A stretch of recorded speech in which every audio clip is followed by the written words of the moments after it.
Welcome to the Academy. Please take your seats.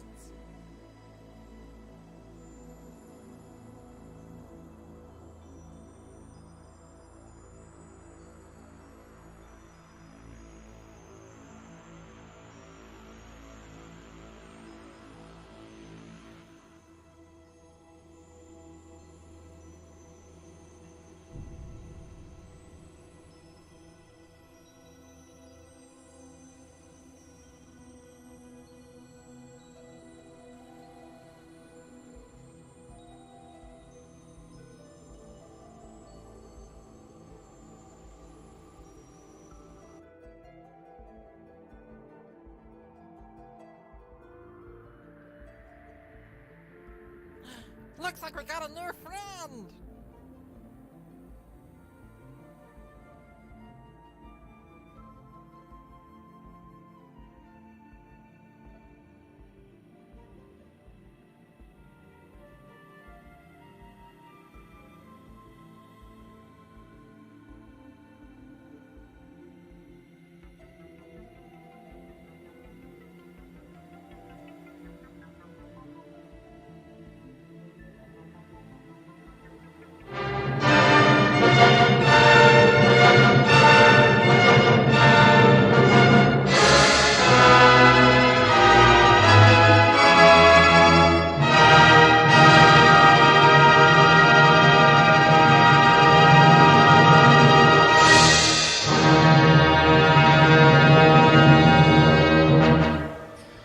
Hi everyone, and welcome to Nightborne, episode 5. How is everyone doing?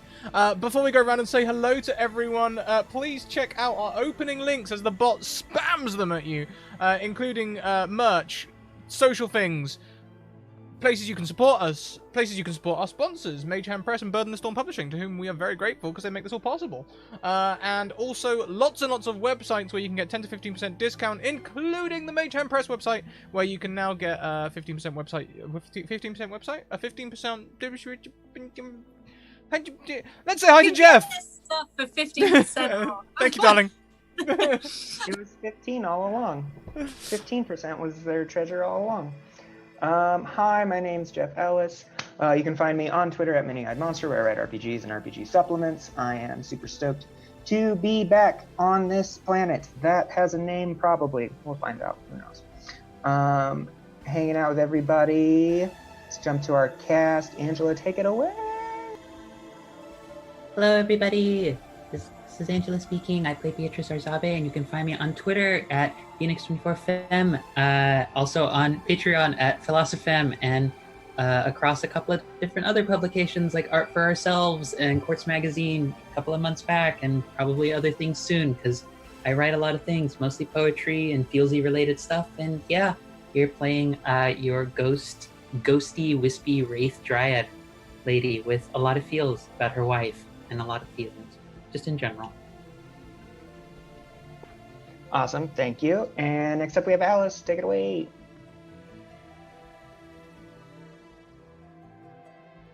I think Alice is frozen.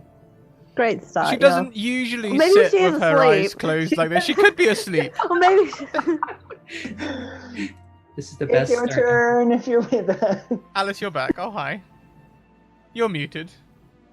Is it my turn? I'm so confused. Screw you, laptop. Okay. Oh, hi. I'm Alice, or White Rabbit Pick. I do photography stuff as well as I DM, and I play on this channel. That has really thrown me. I play Jaren. I'm Team Dad. That's where I'm going to leave it because I've been thrown by that. Thank you. Next up we have Avery. Tell us about how cold it is. listen, it's not that cold in comparison to other people, but I'm an Australian lizard woman, and I shut down once it gets under 20 degrees. Hello, my name is Avery. It's cold. I'm an artist and I cosplay sometimes, and I'm over on Tales from the Grim, and I did the portraits for them as well. If you don't see me around, you'll see my art. And I play Dell, who is our good, sweet robot boy, who will stop protecting everybody if people keep bullying me. What's great is that I'm the GM, so that works with me. Next we have V, take it away. Hi everyone, I'm V, also known as the Crafting Muse, over on YouTube, where I'll show you how to make terrain, paint minis, and all those lovely things for your tabletop terrain and games. And you can find me on Twitter, Instagram, Facebook, and a couple other places, because, you know, social medias, you need it. Today I am playing Zamira, and she is basically a woman who has been drawn to her very last thread, and will she snap? We don't know! We'll find out! I'm working on it. And last but not least, Scrat, take it away. Oh, hi, I'm place box. I'm real hurt. I need to sleep. Ah! Ah! Perfect. Yeah, when last we left our heroes, if you want to call them that, they had fought a giant, and Sparks and Dell did a cool lightning combo, lightning sword combo, Chrono Trigger style. Jaren punched a bunch of stuff. Beatrice almost killed Jaren. And, and Zamira hid in a tree. It's fine, it's all valid. He kept eyes out. They drove back the spear cross, though they had already taken all of the wreckage of the Nightcraft back with them. And now you are gathered together. I believe Dell is playing your kalimba. While you all sort of rest, Sparks is unconscious but stable. And you have the globe with you that used to be sort of a control device for the Nightcraft when it was in flight and whole. Through it, you were able to see the Red Lady, whose name we discovered is Zedemiah. And so we are out on these plains, on the Mirror Plains at night, and we will jump into the episode once I find my notes. All right. You're watching Nightborne, Episode 4, The Quiet. Find me here when you return, in the bitters and the burn. I'll wait in the fire with the fools and the creatures while I yearn. That was Capture and Hold by Yoride. We see 5 pilgrims on a glowing lavender plain. The night above is speckled with stars, though you have to look away from the giant glowing form of Davia's perch. Our pilgrims are camped near a large monolith, at the top of which glows a blue light. Through that monolith, their craft, their ship, which brought them here, has disappeared. Beatrice, you're holding the orb that you found in the ship. It has a soft white glow to it. You have not seen the red color return to it since Zamira healed it. Dell is playing kalimba. And what are you doing as you sit quietly on this warm night? I imagine it's a little bit of a mix of, I think, internally trying to keep it together, because I think the music would probably be affecting her quite a lot. And it's very much like a mix of like it's been ages since I've heard music like that being played, and also like, oh, this is the last time I heard this was when she was around. So this is a lot, but I will write down. I'll do what I do best in every situation, which is write down everything I can about what's going on and start thinking about what the next steps are going to be, especially for helping the Red Lady.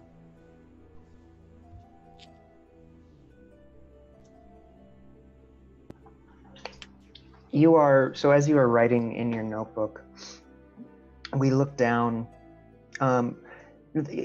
Your journal that you keep for this, is it just a simple kind of leather-bound tome? For the most part, it's probably one of those things where like I don't know if anyone has ever seen. I think they're originally kind of styled in certain situations of World War II kind of texts where it's almost like the edges are kind of burned and there's sort of like a rope tie pattern around the three actual spots. Like if you're imagining like three hole punch kind of style for like a 8x11 piece of paper, it's kind of like that, except it has the outside is a much more naturalistic kind of look to it, and there's probably like a couple of unnecessary, given the practicality of it, like almost leather bindings all around it this way as well in addition to this way. But it's just she's like she wants to always keep things from home, and some of it is things that her wife got her, so she's always keeping it on hand. And it's just a bunch of things where it's like anyone who's looking at it is like, this is not practical and this aesthetic is very much, but it works for Beatrice because she just takes way too many notes than are necessary. It's just pretty much reflective of who she is as a person. Mm-hmm. It's also why most of her actual writing implements are probably at this point like at little nubs after all the writing she's been doing. Like a practical person would have probably just gotten a new set by now, but she's just still using the same old one she's always had. And as we look down at this notebook and watch you writing, we pull in and then pull out. And we're on the 9th world, looking over Beatrice's shoulder. Only she looks very different. What did Beatrice look like so long ago? Probably one of the first things you'll notice, outside of just all the vein sort of patterns being gone and her skin taking on that kind of like leafy green kind of texture and coloration to it, is that she's actually a bit shorter than she is in her current form. In her current form, she's like 6'1". In her original form, she's actually more around like 5'6". She just got really stretched out when the incident happened, and she's significantly darker in her skin tone. It's a deeper kind of brown. She's nowhere near as thin as she is now. She's a little bit like slight kind of paunch and what have you, but she's like very happy. Like there's this big, very like full-cheeked kind of expression, kind of face to it, and she's just like very kind of red-faced and happy, but doing the same kind of thing she's always doing, which is writing a ton of notes. And as Beatrice continues to write in her journal, the camera pans up a little bit, and we see a figure approaching her through what is essentially a snowy landscape. You are up on a mountaintop. You have made camp in this area. One tent, a stove that seems to have been neglected in your note-taking. And there is not a storm. It's not, you're not in the middle of a blizzard or anything, but there's a light wind that's picking up little drifts of snow. And through sort of the white, we see this figure, bipedal, approaching you as you continue to look down.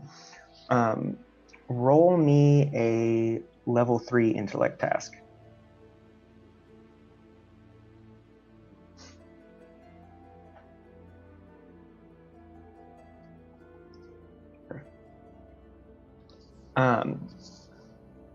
As you are writing, there is a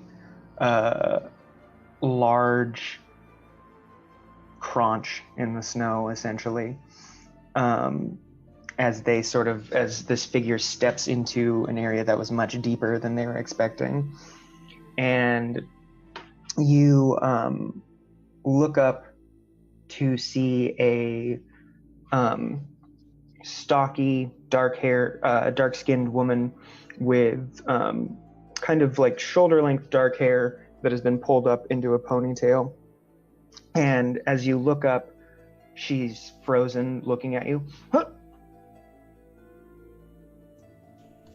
I pay attention sometimes, I can still hear you.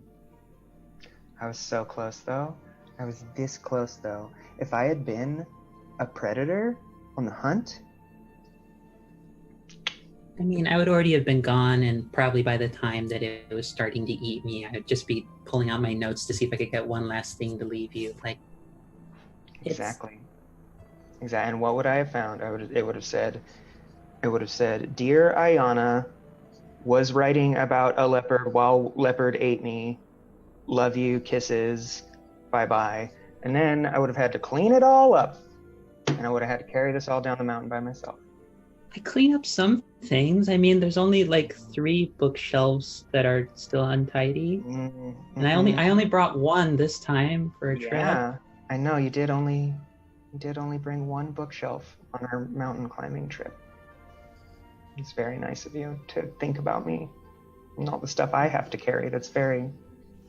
And she just she's like, as she's talking, she's sort of kind of like moving various things that have been like spread out throughout the camp, just like into kind of a pile.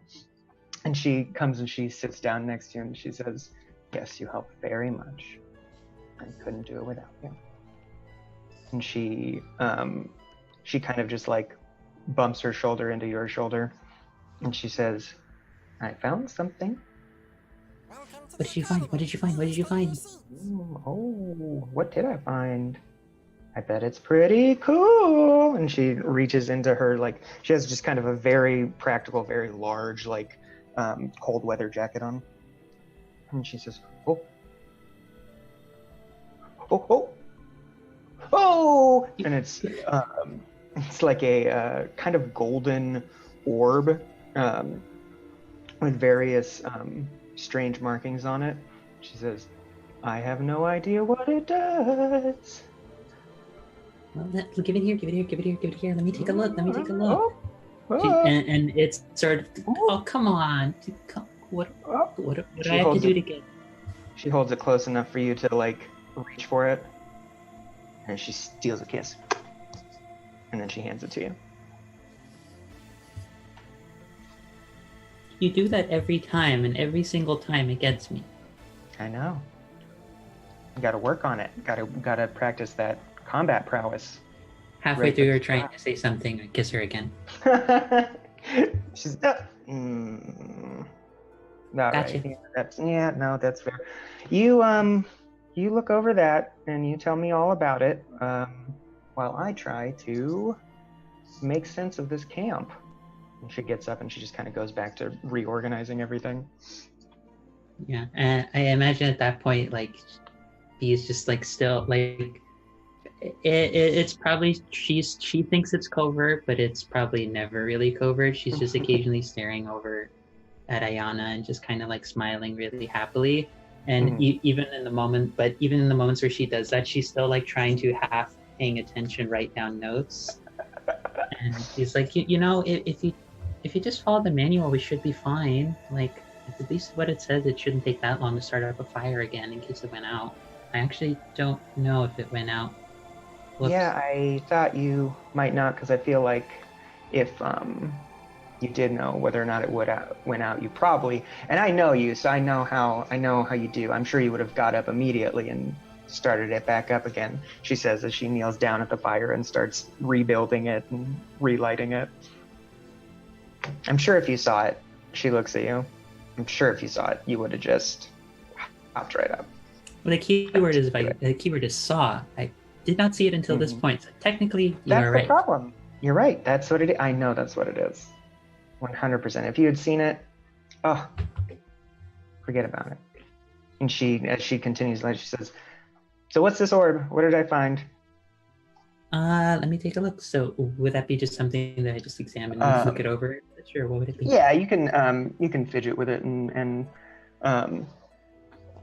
if you move your hands across the lines of it, you notice that if you do certain lines in a certain order, trace them in a certain order, they begin to light up. And so when you do one line, a specific line first, it lights up. And then if you go to another line, that's the wrong one, the light turns off. You go back to the first line, light it up, try a different one. Oh, now they're both lit. Try a third one, did it wrong, they go back. Follow the pattern again. And eventually, all of them light up, and the orb sort of hovers a little bit away from your hands and begins to expand and then open up. And all of the pieces sort of hover there. And as soon as it opens, Ayana is next to you. She's like, we talked about this. You get 90% of the way, and then we check in before we go the full step to activating it. I know, but the fire went out, and I wanted to do something useful. Well, it doesn't seem to have killed us yet, so that's very good. And it Keyword begins is to open. She says, oh yeah, give it time. And all the pieces float around, and then they come out of this sphere shape like you know those things you steam vegetables in? Those little like foldy things, like metal, like they all bloom open and then lay flat in a plane. And the energy inside of them sort of pulses, boop, and then up out of them comes this sort of digital, I guess, like energy representation of the terrain around you, all mapped out in like exquisite detail. It's all in this kind of monochrome blue light. And Ayana looks at it and she says, oh, okay. Useful. Very. This looks, and she gives you a kiss on the cheek. Good job. I mean, every one of these things that doesn't blow up makes me happy. And well, I mean, even when they do blow up, it's pretty useful to know that. Yes. And she kind of reaches out to where your hand is, and you're able to, even though it hovers above your hand, there's like a weight, like a pressure, so that you know you're kind of holding it. And she kind of takes it from you, and she's able to, it always stays parallel to the plane of her hand, and she's able to look at the surroundings and sort of like examine this sort of digital map that she has, and she says, we're right here. And then if we turn it, this is where I found it. That's pretty cool. Do you know how to put it back into a ball? No. I will start working on that. Okay, I'm gonna make some food, and you just tell me when it goes back into a ball. And the two of you spend this day together. Ayana sort of taking care of the practicalities while you experiment with this numenera that you found. You're easily enough able to get it to transform back into the sphere that it was. And the two of you sit in this camp together, for all intents and purposes, the only two people in the world, as the sun sets and night descends on the ninth world. And sure enough, as you are sort of still taking notes, still wrapped up in this numenera, you hear the sounds of a string instrument as Ayana sits down across from you with this sort of interesting kind of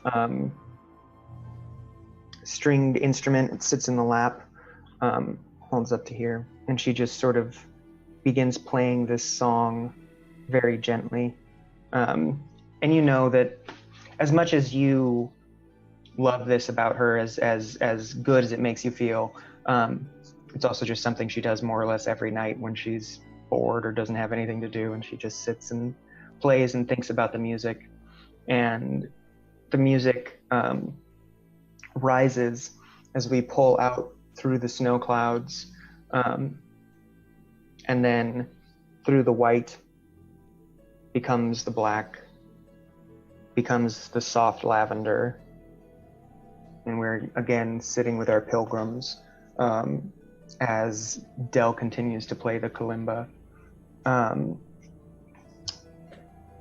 Zamira, what are you up to? I probably still have my head down on my folded arms and just listening to the kalimba.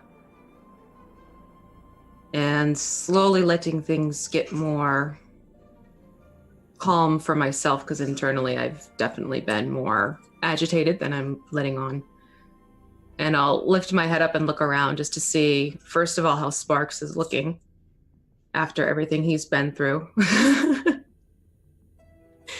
And then sort of just cursory but careful glances at everyone else to sort of take in how they are all looking as well, to see how they've fared through this. Sure, and let's check in with everybody. How are all of our characters looking right now? Sparks looks very tired, but they're also fighting it. I imagine most mothers would be familiar, and fathers, to be fair, would be familiar with the child that doesn't want to sleep. That's what Sparks looks like right now, Awesome. as he's like pacing around camp, like looking hurt, looking tired, but like, We can take them all! If we wanted to! You do realize the fight's over, right? In your mind. Well, okay, maybe not your mind, but the physical fight is done. You can rest. Rest? That doesn't sound like much fun. No, maybe I should go and scout or something, or glide again.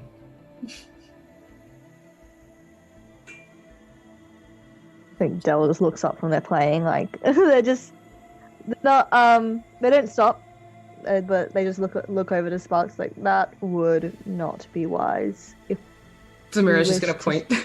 yeah, if you wish for somebody to scout, I am happy to assist. No, it's alright, I'll go. and Sparks is gonna turn, trip, fall on his face, and not get back up. You hear snores after a couple of minutes. Jaren's just chuckling to himself watching the whole thing happen. I think Dell will stop playing and put the kalimba away almost abruptly and get up and go scoop up Sparks and just look at the party saying, perhaps we should find proper shelter if we are to rest. I looked around at this like expanse of like plains. It's like, I am not sure what lurks here at night, but those creatures did not like it. Well, I can speak from experience. The tree cover is rather dense. We could probably find something to, I guess, barricade ourselves with. Still just nods like, and we can keep watch. I will need to rest for a couple of hours, but once I do, I can watch over you. Jaren sort of stands up. He's like, shelter would be good. Ideal. You can go and have a look in the trees if you want. I'm not getting up one, but we can go and have a look and see if there's any better shelter than open plain where we are sitting ducks. The area that you all are in right now, just outside of this monolith, that is also just outside of Davia's Perch, is made almost entirely of these of this metallic mirror-like surface that is currently glowing a soft lavender with motes of light sort of rising up out of it, that same lavender color, and then drifting up into the air and disappearing. And you can see like a river of light all the way off to the horizon, wherever these, wherever this surface is. It all glows the same color and has these soft little pinpricks of light floating around it. Occasionally you see bits of darkness cut into it where you assume that sort of primary red grass is growing. And then in the distance, not too far from where you are, is the forest that you briefly entered. And often in the other direction are jagged, kind of violent peaks that themselves are actually glowing as well. They are made of this same metallic-like, mirror-like surface, just sort of glowing in the night. And it's currently warm. There's a bit of a breeze, but it's a warm breeze. And you suspect it should be easy enough to enter into the forest from where you are. Mm-hmm. Yeah, Adele just gets up and makes sure that Sparks is comfortable, and maybe just kind of not even looking at him, just adjusts the grip. I assume that Sparks twitches in their sleep, so Starfished. And probably Sparks. Yeah, and I'll look down and look at the monolith as well. It's like that, and I do not feel comfortable with resting next to that, considering something can come out from the other side at any moment. Jared's... Sorry, go. No, sorry, I can lead the way if you like. Darren stands. He's still pretty caked, but it's dry, and he sort of wipes his hand and holds it down to Samira. He's like, it's probably best we go into the forest, all of us. Yes, maybe find something for you to spruce up a little bit. Yeah. Sorry about that. Because it is dry now, but he looks horrific. You're apologizing for protecting us. You do realize that, right? I'm apologizing for being covered in it. That's not your fault. I'm a messy fighter. Effective. Very effective. All right, let's go into the forest. There's a very lovely tree, great view that you can see for miles from it. Okay. He has no intention of climbing that tree. I have two possible solutions for this. One, immediate, which is if you would like to be clean, Jaren, I can help you take care of that. That's one thing. You. What do you mean? Del, I imagine your blade is probably still covered in some of the previous fighting of the giants. That and the cipher is still going. That goes for 28 hours. So I'll just go over to the blade, to any part of it that's just kind of messy, and just sort of like move hands along the crystal shards, and then just you'll see it just sort of like slowly just like, imagine like water sort of going down a drain. It's like a very slow drip drop kind of effect where it just gets clean. That can be done for all, and then I just sort of, she just kind of points over to you and to the mess. I promise it's not painful, I think. That's not what bothers me, but thank you, but I'm okay. Fair enough. The other thought is, well, before we went into the forest, if we wanted to see if anyone knew anything about it, and she just sort of looks to the ground next to her, I imagine, because we've all kind of forgotten about them. Rustaban. Sitting there, perfectly still, perfectly quiet, is this metallic dog body with a glowing white orb for a head. And it sort of swivels up, looks at you, and sure enough, the human face of Rustaban comes out and says, "Yes." Do you know anything about this area? Is there anything dangerous in the forest that we should be mindful of, or just anything along the plains at night that we should be aware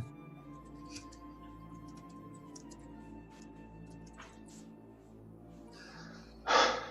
Hold, please. And the head just fades back into the fog, and it just sits there for a minute. And then sure enough, the face comes back out and says, "The forest there has the name that I'm gonna find in 1 second. I think it was Porto and Quare. It says the forest there is called Porto and Quare. It exists as two entities in constant struggle. You will know one as red and one as green. A host and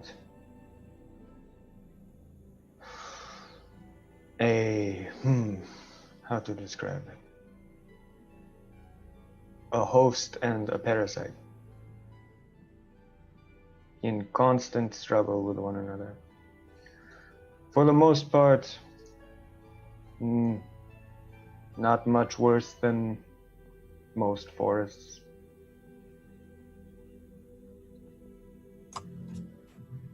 Likelihood of immediately eating us versus not likelihood of immediately eating us? I will If you never help her. immediately eat you.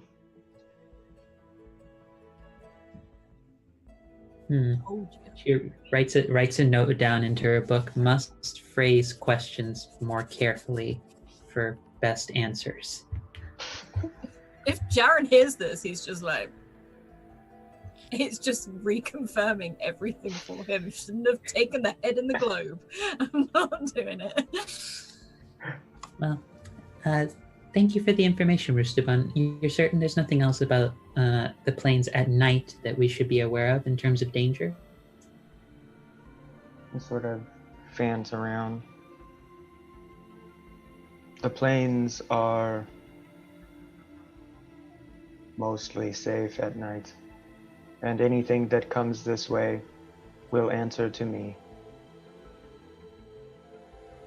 You are most appreciated, Roosterbun. Thank you for your help. And You are welcome. She's sort of not sure because it has a somewhat dog-like form if she should try and pet the orb. So just out of a reflex, she kind of goes to just try and pet the orb part of the head. Your hand goes towards the orb, and Response goes, "No, let's not." Oh, my apologies. No, just That's do not fine. try and pet And the orb. head just fades back into the fog of the orb. Well, at least we have some more information. We have either a parasite or a host to deal with if we go in the forest. Well, that sounds great. Well, it's, relatively speaking, it's not anything worse than what we've seen. We've seen a pet dragon creature thing of some sort. Oh, yes, that thing. I mean, based on my experience, it certainly does respond well to sparks. Well, Let's take care of Sparks in that case. Yeah, Perhaps- Smash got Probably two was. sparks in Dell's arms. Snoring. A little bit of droll. Perhaps Dell and I can lead the way as we seem to be the most least injured. I don't know, actually. I don't know how well everyone is doing. Either way, I don't. I'm fine.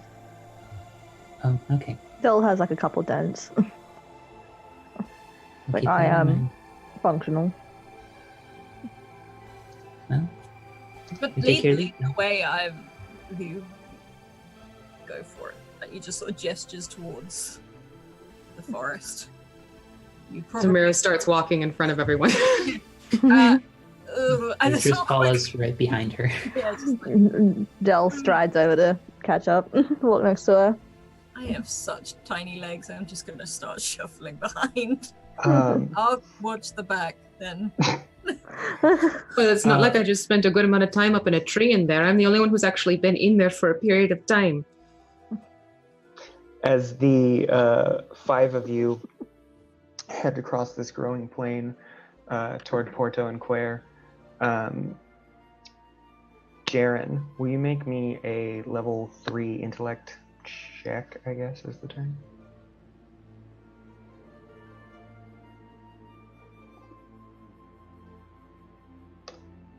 Nice. So as you the group's a little bit ahead of you, not certainly not out of eyesight or anything. You hear from behind you a soft whoomp, And he probably, if anyone did look back, they'd just see him go, and sort of have a quick look back to see if it was anything. You look back, and a figure with a hood up and a large sack on their back has just stepped out of the monolith and is looking around. Have they seen us? Like, are we It obvious? doesn't look like it. Then he's going to back up towards the group. Sort of he's not going to take his eyes off of this person. They're going to back up. Is it okay? Not to alarm anyone. Stay quiet. We're not the only ones here anymore, so just move to the forest as fast as possible. Right. I don't know if they're friend or foe, and I don't care to find out right now. Rarely friend, mostly foe around here lately. Good thing that one's sleeping. Let's go. My thoughts exactly. Go. And he sort of tries to hurry people up a bit. But he won't. He will effectively be walking, glance. He mainly keeps his vision on this person that's come through, but glancing back almost just to make sure he's still going in the right direction. I'd like to think that Sparks just like dribbles a little bit, and either he sparks or like Del's one of Del's joints or something will spark off of that, like, you know, like. Del just kind of holds Sparks out like a little bit further away. we already gave you the dribble a drool. Yeah. Yeah. Yeah, we tossed that in for you. Right there with you. Right there with you. Yep. And so the party enters into the tree cover of this forest, and a bit of the lavender glow goes a ways, but it's not long before you realize that you're entering into a very dense forest at night, and there's very little light. Jaren, as you all progress and you continue to look back at this figure, it kind of scours over the blasted area of where the Nightcraft first shot through. And it moves some, like, you know, just spare pieces left around that are basically just scrap metal. And then it pops its head up and kind of looks around. And you see it look at out towards where the mountain range is. And then it turns and it looks at the forest. And you can tell that it's looking in your direction, but it hasn't noticed you. And then, in no particular rush, it just starts heading towards the forest. He sort of freezes for a moment, just out of trying to exactly work out where it's going to go. And then he, again, still backing up, still watches it. Okay, it's headed this way. Just as a heads up, I'm sure it's nothing, but maybe get in to the forest, find somewhere we can hide and watch it for a bit. It hasn't seen us, but I don't like it. I mean, the tree I was in, it had some underbrush around it. We could always just tuck ourselves in there. It might be an idea with this one, and he sort of gestures to Sparks. I don't fancy trying to hook him up a tree. We can always tell him that his friend was waiting in the tree too last time. Maybe incentive for him to stay around and see if it comes back. That's a good... Oh god, if that thing comes back. Okay, let's just keep moving. So, as you progress further into the forest, it's not long before you are essentially walking blind. What do you do? Is there anything in any of your skill sets or equipment that can light up this area a bit? Not canonically, but I glow. Yeah. I know. Yeah, we'll say right now you're all kind of huddled a little bit closer to Del as he becomes kind of the only light source. Didn't Yanshi glow? The pet rock? I know he's green. I forgot if he had a glow to him. He is Glow in the dark. You take Yanchi out, and it kind of like rocks back and forth like it's waking up. Jared's okay, like. Yonshi, you need to be quiet. All right? No, that's the opposite of quiet. Don't you She'll, blow like- this for us? She'll like kind of like cup what she assumes would be his mouth area. Zamira, you go to cup it, and as you do, through the cracks in your fingers, this green light starts to glow out, and taking your hand away, Yanchi is just this glowing green kind of torch, essentially, lighting up the area around you.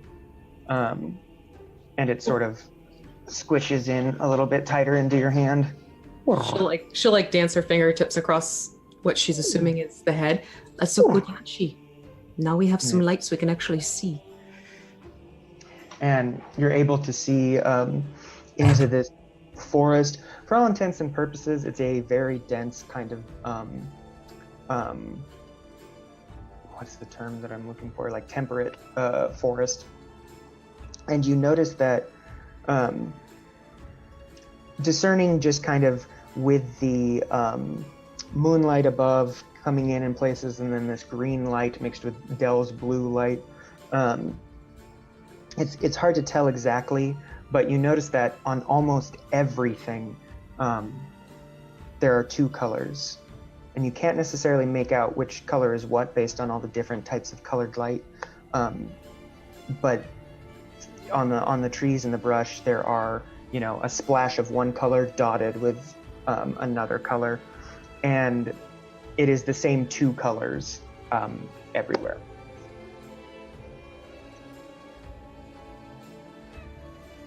Beatrice, didn't Rustabun say that there's red and there's green? He did mention it, so I feel like Zamira at this point would know the kind of expression Beatrice has on her face, which is like the I am interested to find out and fighting all instincts to go and investigate kind of face. And it's like, he did mention that, and I will confess, very curious to discover which one belongs to which. However, Well, this is probably a bad idea, right? I wouldn't exactly stray from the flock right now, but take your notebook and maybe write down what you notice is red and what you notice is green. Patterns may help us out. This is true. It might, at the very least, it might give us a sense of how to navigate back if we need to escape out of here. It's something. And Beatrice will just start documenting whatever pattern she sees among what color seems most dominant, or what color seems to stick out as like more apparent, and or if nothing else, more garish in its vividness. You notice as you progress into this forest, oh, interesting. Oh, well, anyways, sorry. You notice that the red color is much more dominant here.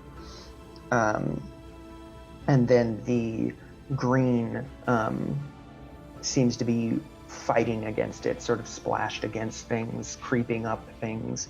And as you explore more and more, the red becomes more and more prevalent as you get deeper into the forest, and you come across a sort of small clearing that you think would probably be of a size to sort of set up camp. It is there are a couple large boulders. It's ringed by these sort of similar to redwoods, these large evergreen type trees, and there's just like a little bit more moonlight in this area sort of coming through.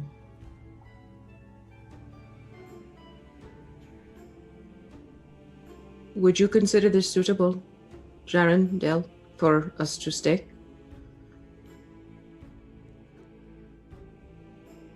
I would say so. I mean, it's as suitable as it's gonna get. But we'll still need to, and sort of looks over to Dell, keep a very close watch out. I don't know this place at all. Dell just nods, like, I will need to shut down for a couple of hours, but once I do, I can keep watch for most of the night. That's fair. When I am shut down, I will not be able to see or hear anything, but if you need me, just move me and I will wake. I can Move you watch. how much? Just, you know.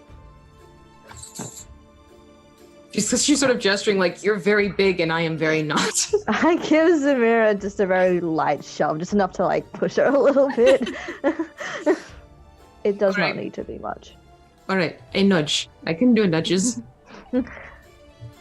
I can watch until then. Very well. Looks around, and is there a space that would fit a Sparks comfortably? The ground here is actually fairly soft, Okay. flat ground, and yeah, you think that you know you can prop him up against one of these large boulders or one of these Yeah. trees. You should be Yeah. fairly comfortable. Dell will do that.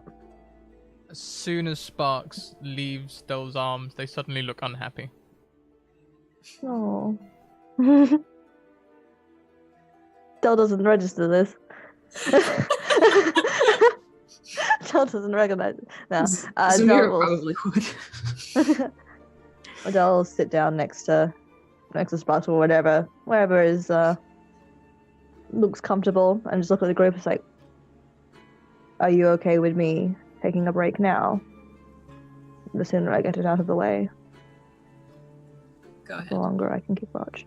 You've earned it. And Dell's lights just shut off, and the head just lolls down. Just So Dell basically like man sleeps. yeah. They are sitting upright. Their head just lolls down. The lights go out. All the lights, especially in the legs and the torso, turn into like almost a black light. This is really like dull, like dark purple that doesn't really give off much light at all. They're out to the world for like 2 hours. If you wave a hand in front of them or click your fingers, no response at all.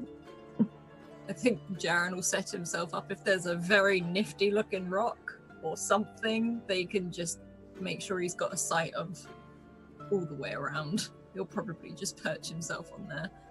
Yeah, you're able to perch up on this boulder that Dell and Sparks are leaned up against, and it gives you a pretty good. It certainly gives you a view of kind of the whole clearing that you're in.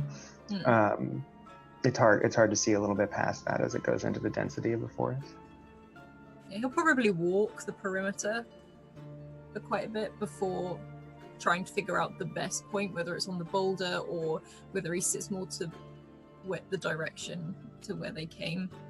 And sort of sits and watches, and he's more listening than watching because he can't see much. So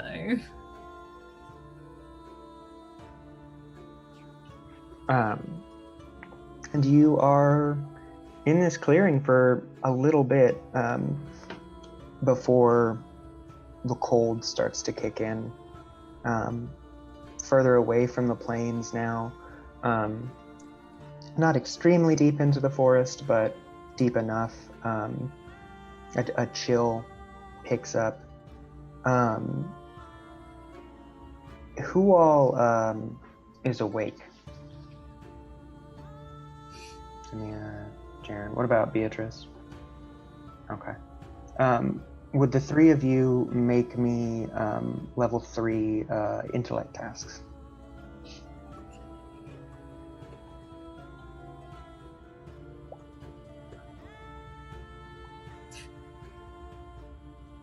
I am distracted.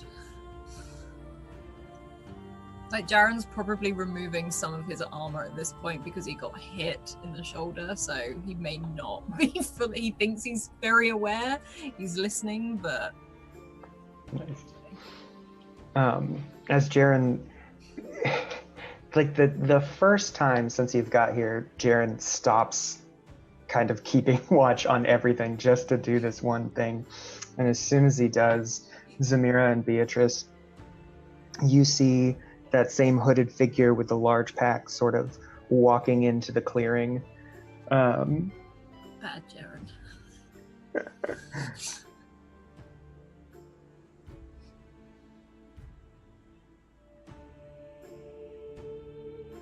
He's still there. He's just like, Yeah, he's ow, ow, okay, like just moving parts of the armor off from one side of this. Oh no, did we lose? Oh no, V, are you frozen? No, I'm still okay, there you go. Okay. It's more like the it followed. Yeah. And sort of groaning, this figure steps in, and in the moonlight, on this kind of hood and sort of slouchy clothing, you see that Moraviri coloring. And they look up. Oh, whew, okay. And they lift this large pack up, set it on the ground. Okay. And Dio takes her hood off. Says, oh, I was worried I was not going to find you. Yours is a face for sore eyes. Oh, thank you. I was very concerned when I came back and there were no spearcross and no... You? Our apologies. We assumed you were foe, not friend. That's fair. You've had a hard time of it.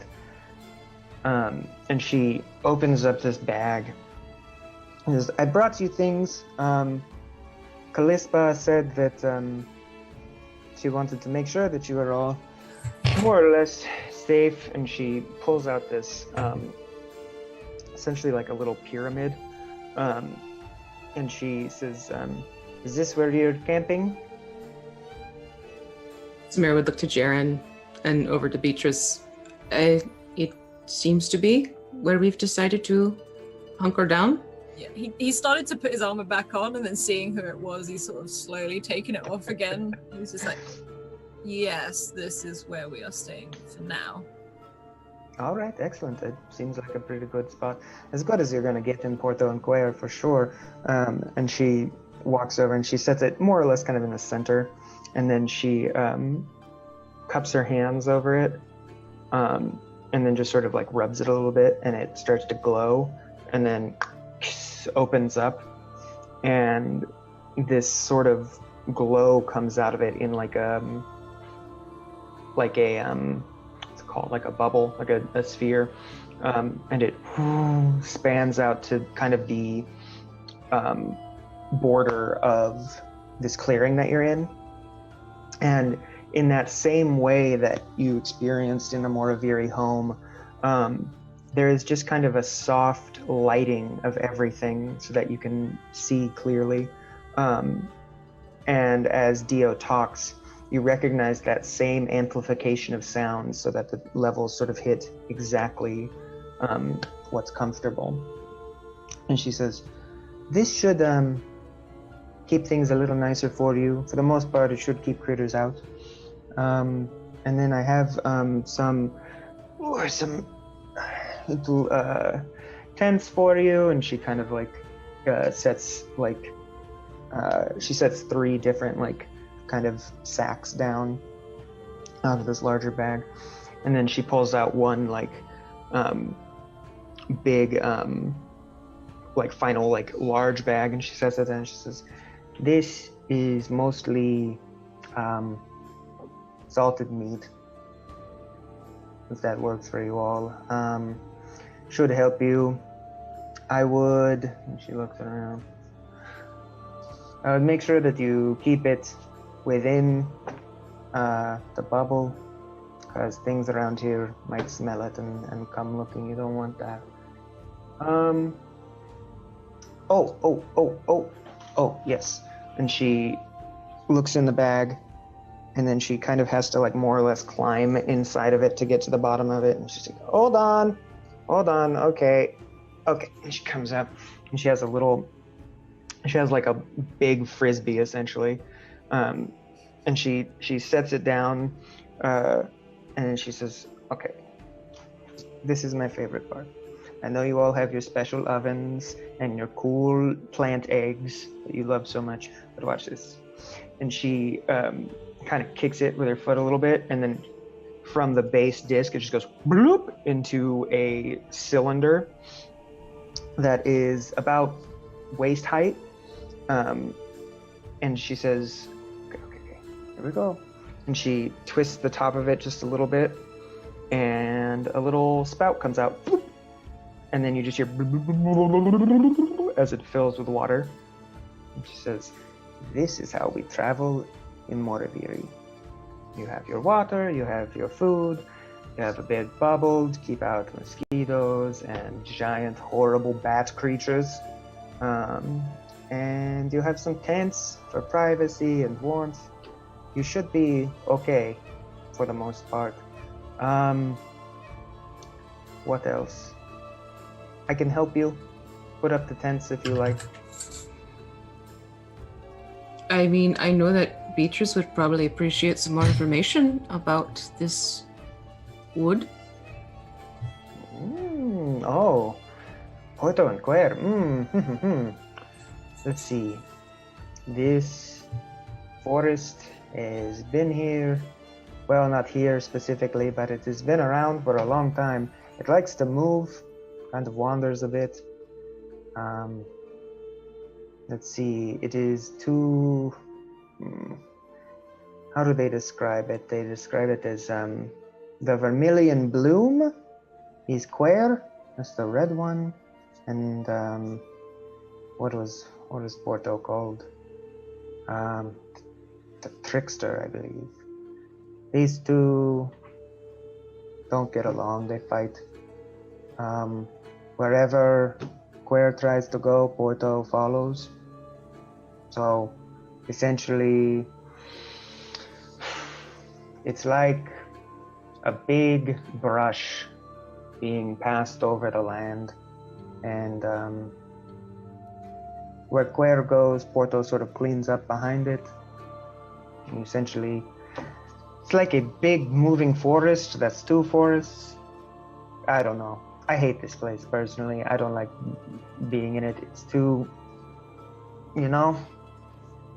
with the, and it's, I don't love it. But also, Sovereign doesn't like it very much either, I don't think.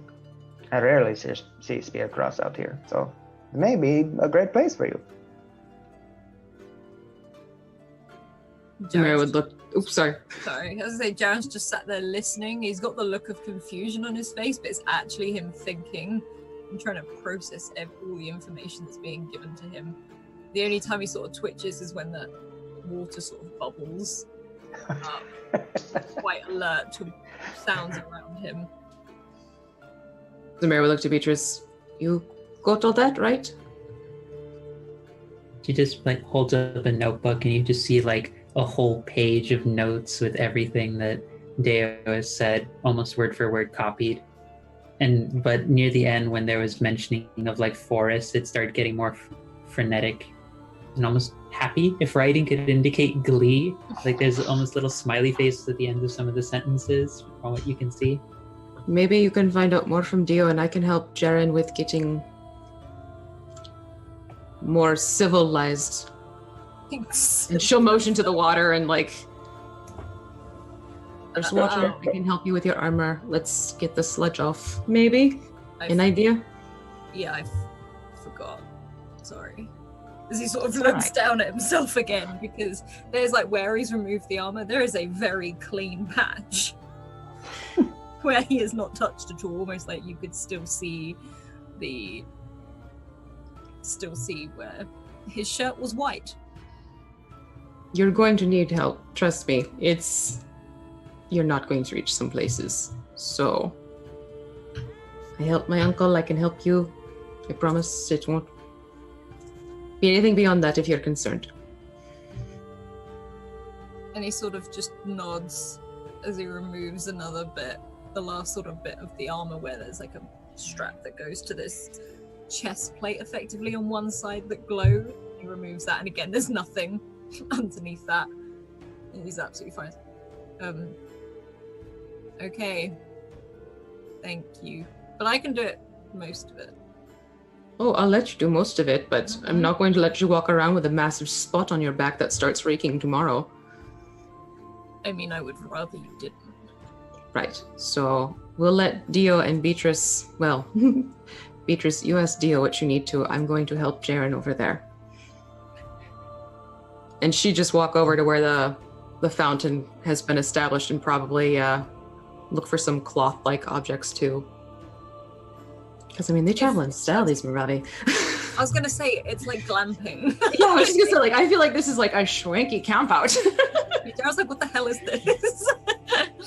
And I feel like if there's at any point where you're like having trouble, like Beatrice will absentmindedly sort of like do like a different variation of like traces along the crystal shards and just start like lifting up at random little objects to just sort of call over to you at random. Will this work for cleaning? It'll just be like a line of objects, just whatever. And or she'll like a couple. Zamira's gonna look at Jaren, she's gonna look at his armor. She's actually gonna pick up his armor and lug it over to Beatrice. Something tells me your abilities would be far better than water for this part. Thank you for convincing him to actually let me help. There's no way I was going to let him walk around with that like this. And quite frankly, there's more to it than he realizes. So if you can do the armor, I will help with him. I'm used to doing this part. Beatrice will say she used to always come home messy with that. She won't elaborate on who she's talking about, but you could probably pick up who she means when she's saying it. But she just starts cleaning it at random, and then probably she'll walk over to Dio, but she'll go, before immediately going up to Dio, she'll sort of gesture towards the salted meat bag, and she'll say, the phrasing on that is terrible. It makes it sound like I'm calling you a salted meat bag. Yeah. but she'll sort of gesture towards it. Yes, salty meat bag, you. Yeah. But it's the old army lingo. Yeah. Do you mind? Do you mind if I work with this? Just sort of gesturing towards the bag of meat. I didn't bring it for me. Yeah, go for it. Fair enough. If you'd like something prepared and like to join in on whatever I make, you're welcome to. Sure, that sounds wonderful. Yeah, and then you'll see sort of like she'll raise both of her hands up. And what she's doing, she'll take two of the fingers and sort of trace them along both sides of the crystal shards, and you just see the meat being raised, and then just like almost sort of arcane little energy, just very strange little bits of it. It looks like almost like crystal like vines just warping and playing around with the meat and beginning to like salt it and like almost help cook it, because technically hedge magic says I can't make food, but I can prepare food, so I will make use of that to the full extent. So you can see Dio looking significantly less appetized the longer this meat floats in the air and prepares itself. Like,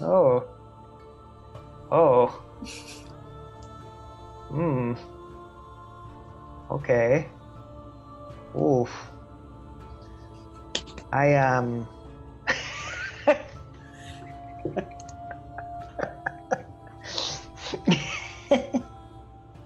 You've seen what these things were, whatever it was you killed in order to get it. You can't be that disgusted by it. And as she's saying this, it's like more like viscerally pounding. Like I'm imagining it sort of like after a bit she's getting like very lean cuts of meat and just like pounding it down to make sure the seasoning that she's creating from the vines sticks to it better. She's just like, no, that's so good. And she's just like slowly turns and refocuses on like setting up tents. That I cannot wait for that. Well, while I'm working on this, is there anything else you can tell us about the forest? And she's like very like it's strange that like she's paying attention to this, and it seems like she's also like with one hand now lifting up her book to keep notes, like a pen at the ready, in case Dio says anything about the forest while she's still playing around with the food and just making sure it's being prepared. Dio is she's setting up the tent and she's like, let's see, Porto Enquire.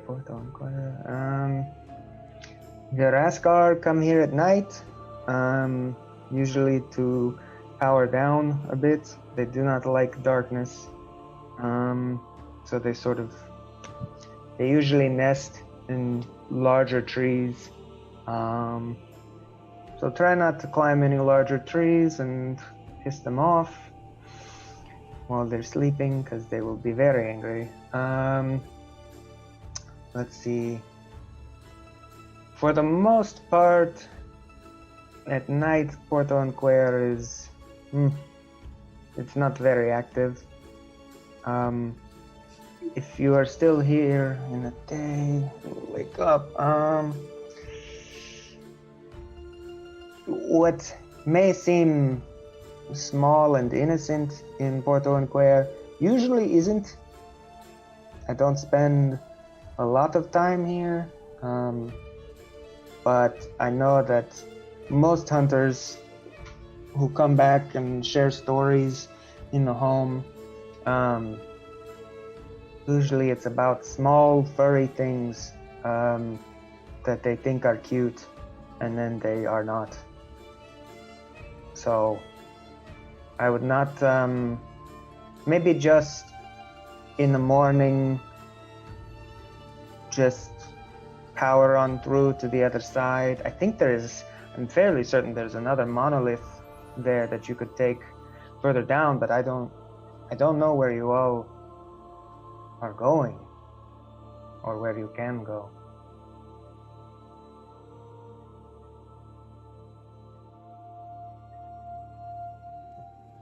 Well, it would seem we are trying to make our way towards finding more of this wreckage, or at least a way off of this place. Although, admittedly, with being around the forest here as we are now, it feels almost like being home again. Oh, you're used to forests. It's what I grew up in. I used to, despite what all of my writing might indicate, I was quite an explorer at times. I used to go through caves, through little areas, dive into holes and swamps and other locations. It was quite fun.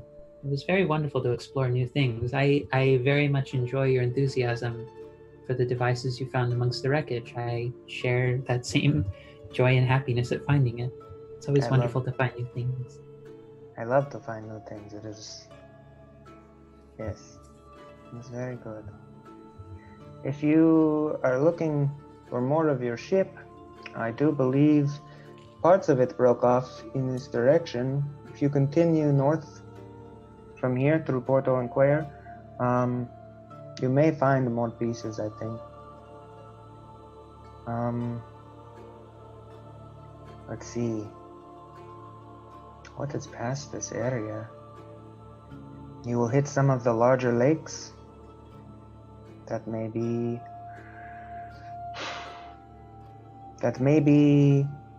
good, it may not. There are people there who they treasure the water, so keep that in mind.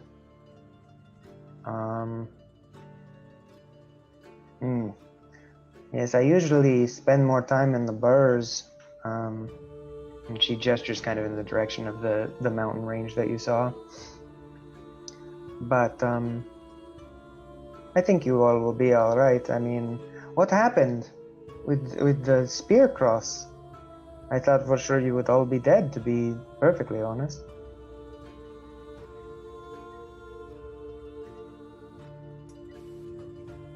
Let's just say, though, those of us who were able to succeed with heroics were able to prevent catastrophe with all of us. Although one of our party, and she sort of gestures over to the sleeping, unconscious Sparks, sort of knocked out, was a bit more damaged throughout that process than the rest of us. And quite frankly, I'm a bit worried about him. I'd like to go and take care of him and check in if I can.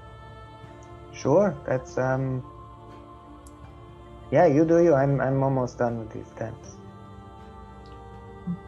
Do you need any more help? I'm almost done with the meat, and you see her just sort of do like twist your fingers together, bring them out, and then just one last, and there's sort of like an X cross that finishes cutting all the meats into like perfectly portioned out sets. Are you certain you don't want any more? Any of this? I am good. Thank you, though. And we will cut over to Zamira and Jaren. Yeah, Jaren's there, probably like moving his shoulder a little bit, just trying to loosen up as it's very, very stiff, especially where he got hit from behind in particular, which no one knows about. I've just remembered. So he's sort of just trying to move it a little bit. He sort of puts his hand under his shirt to try really push back on some of the muscle. And you can probably see where the scar that starts at his lip runs all the way down underneath his shirt and gets much bigger. You want some help with that? Water would be good. Thank you. She'd hand him a cloth that's been wrung out with some water. Well, you can start with this. I don't think jumping into the pool itself would probably be a good idea, but... And he just sort of starts to rub like the blood off of his face, like, and it's probably a bit of a scrub as well because it's very dry, and he's literally just doing the back of his neck, going through his hair, going over his face, and just even going over his clothes. She turns, seeing that you're still very much needing more, and probably wet down a couple more cloths and just sort of come with more. It's just sort of exchange with you. Yeah, like you're trading off. Yeah, and he's just scrubbing down his clothes as well as his face, and just sort of down his neck, and really probably in his hair. So if there's a bigger cloth, he just sort of puts it over his head and does that sort of scrub. Sit down. And he does as he's told. It'll be easier for me to get the back of your head and your back. You're missing spots. Fine. He doesn't sound annoyed, he just sounds slightly awkward, but he's like tips his head back. She'd like just start. She just like, this is like stuff she'd help her uncle out with when he's having bad days. So for her, this is almost like second nature, home care, just matter of fact, taking care of things. Yeah, it's very just going. He's like, okay, like as you're doing it. Let me know if I've hurt your shoulder more. I'll pull back. Fine. It's fine. You don't need to be a hero now. You are the hero already on the field. I'm not trying to be a hero. I'm trying to get clean. And I'm trying to help. This stuff is tenacious. Yeah, it smells bad. I'm sorry. You like to apologize a lot, don't you? Yeah, I'm sorry. Yeah. Yeah.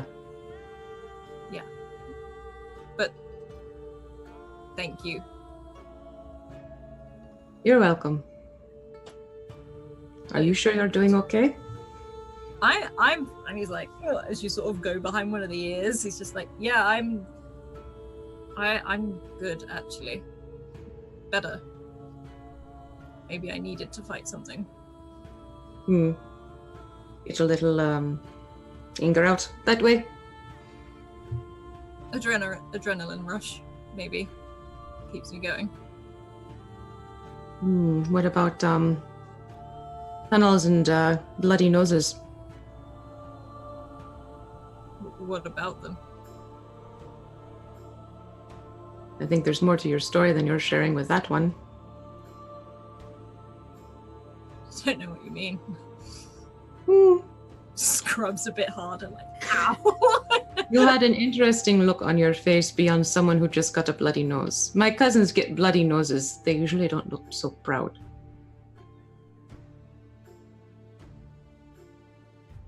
And he pauses for a long while as you sort of scrub his ears and the back of his head. I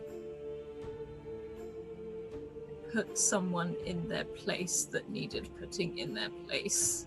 Please tell me that name rhymes with borscht. It does. Good job. Thank you. But again, there's no smile. He's just there's smile like in his eyes, but his face stays very straight. It's he won't do it again. He's not dead. Like, because he quickly points that out. He's like, I didn't kill him. Shame. I don't do that. What?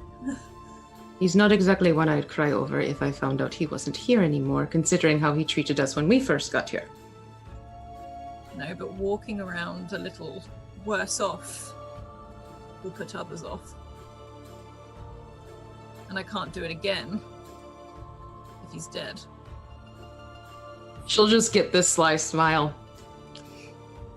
I understand that one. But good for you. He needed to be taken down a peg or two. He started it. Like, is it like Jared? I have no doubt he started it. That's why. And he just sort of rests a hand on his shoulder. So, bastard snuck up behind me and hit me straight in the shoulder. The shoulder where the scar is, right? Correct. Samira would probably put her hand on top of said shoulder. Yeah, he's like, and just not even like hard or anything, but like it's just a gentle, warm pressure. And can she try? He's doing it out of aware that it's Yeah. on the shoulder and it's the shoulder that hurts. It doesn't actually. Can she do a healing touch to sort of alleviate the injury? Yeah, totally. Okay. Da-da-da-da-da. He's like, and he sort of To straightens temporarily ease it. up. Yeah, Yeah, like he straightens yeah. up again, and he's like, "That's good, actually. Thank you." I didn't kill him. It was a shoulder for a shoulder. It makes sense to me. Good.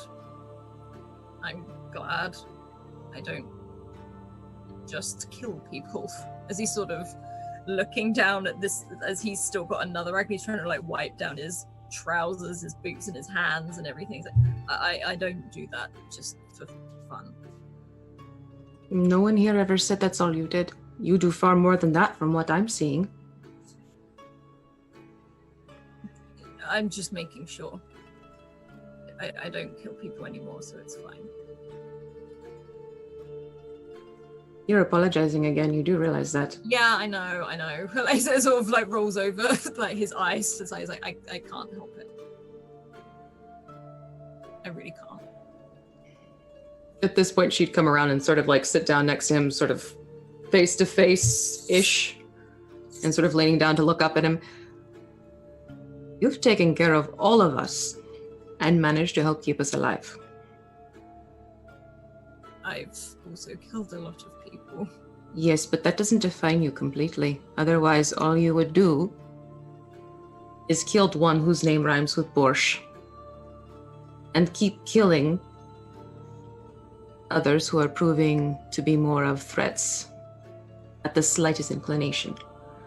Instead, you're managing to keep us together, you're managing to keep us safe, and you're looking out for our best interests. That's not just someone who kills. And he nods slowly. He's like, okay, as long as that's how it's seen. You're apologizing again. And I will keep doing so.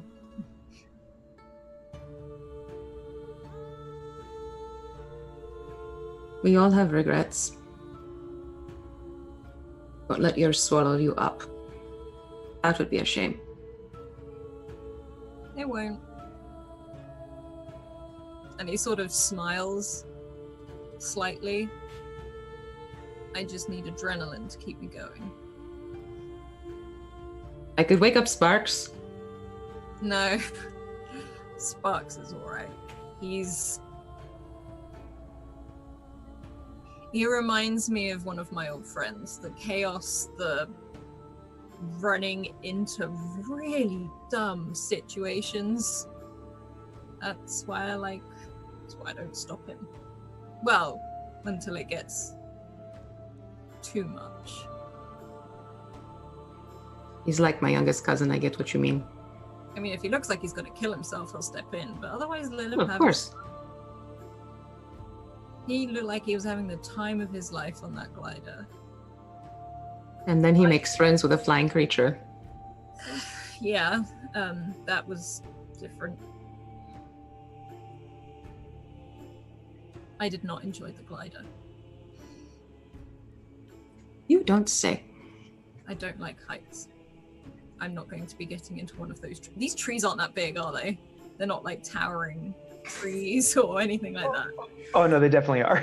Oh, they are. Okay, because he wouldn't get. They're like full like redwoods. Yeah, Oh, he wouldn't get in a tall bush. Like this is how bad he is with heights. He's just like, I'm not getting in one of the trees.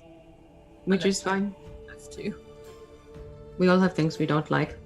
You don't like heights. I don't like fire. How are you dealing with that? And he sort of almost like makes a reference to what happened before. Let's just say it was an all too familiar sight that sent me back to the past. I know that feeling. Well, if you ever need to talk about it, I'm not good at talking, but I can listen. In fact, I'm very bad at talking. All I do is listen. Sometimes I talk too much when I shouldn't talk. Or say too much. I wouldn't say so. Not yet, anyway. Well, listener, you have my permission. If I am going too far, nudge me. Will do. And he'll just sort of return to cleaning his boots. He likes his boots. He doesn't like that they're caked in stuff.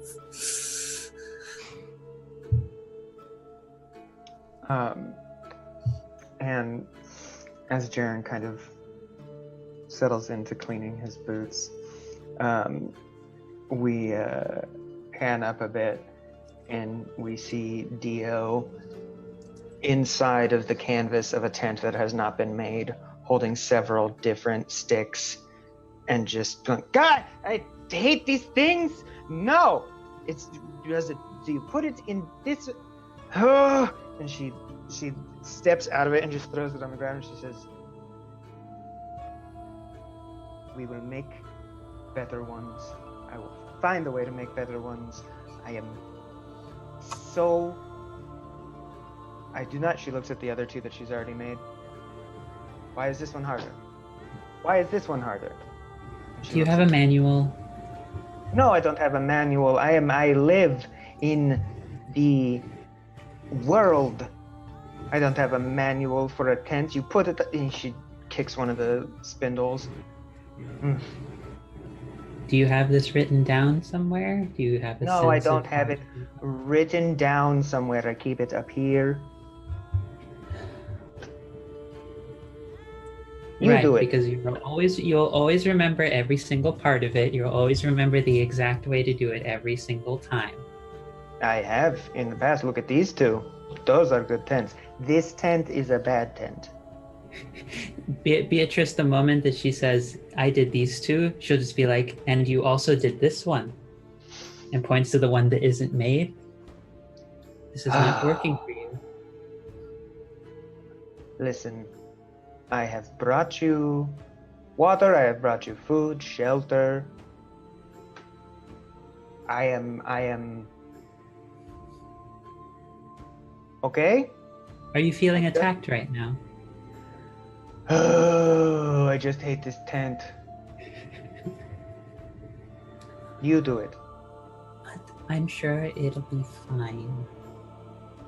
We truly do thank you for all the things you've been doing, And I feel like this is a moment Beatrice would just try and like remember all the different times she's actually has been camping, because she does have some experience with this. She doesn't do it practically. But she knows how to do this kind of thing.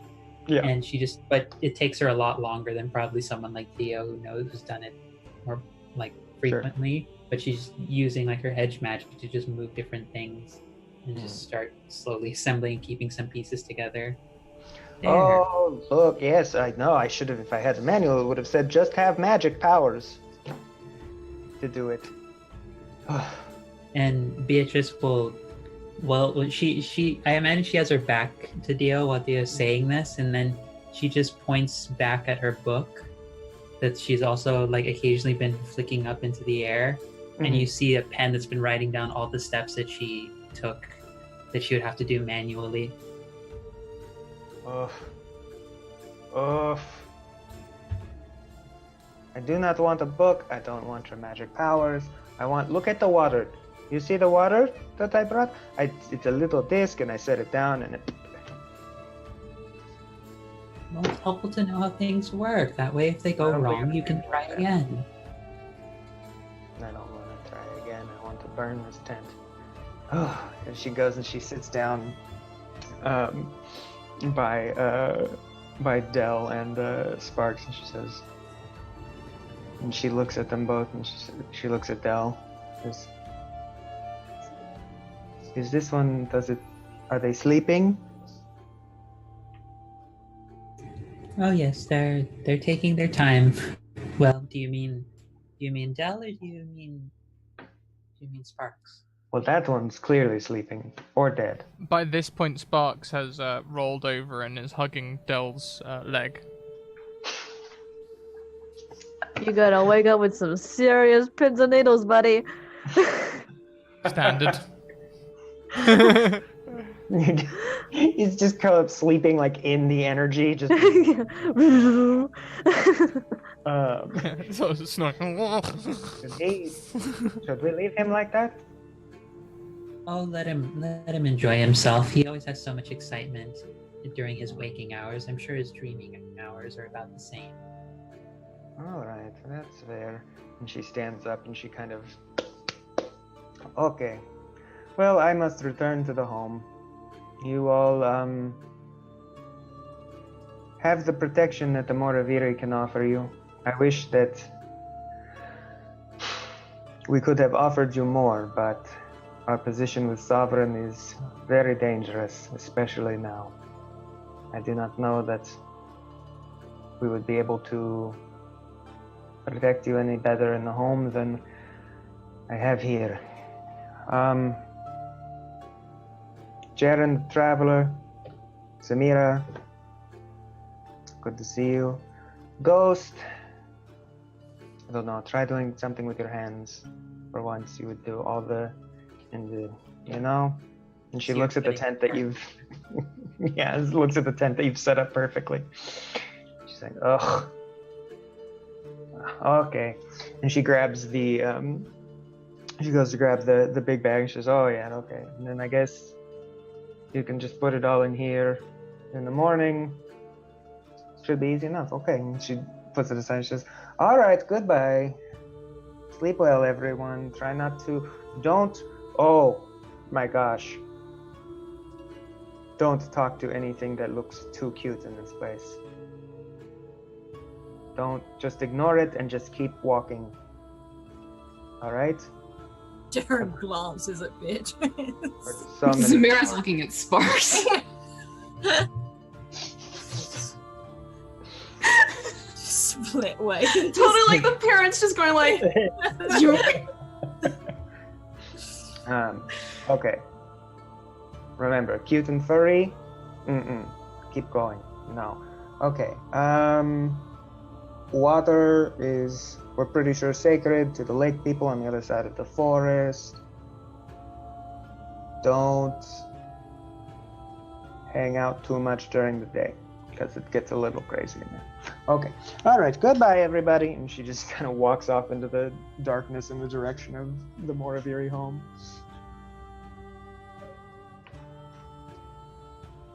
That was interesting. Would everyone like some food? Actually, yes, that sounds delicious. Yeah.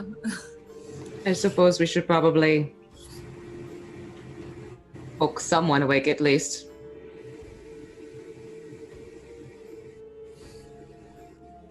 I can do that. And Jaren sort of heaves himself up and walks over to Sparks. He sort of leans over, trying to avoid where Dell's legs are because they're just beams of light. And he's like, Sparks. Like, he sort of like not slaps you, but like tries to nudge you without getting tasered effectively at the same time. As soon as you touch Sparks, you know there's gonna be an arc. Yeah, and he's just like, fuck, he shoots backwards.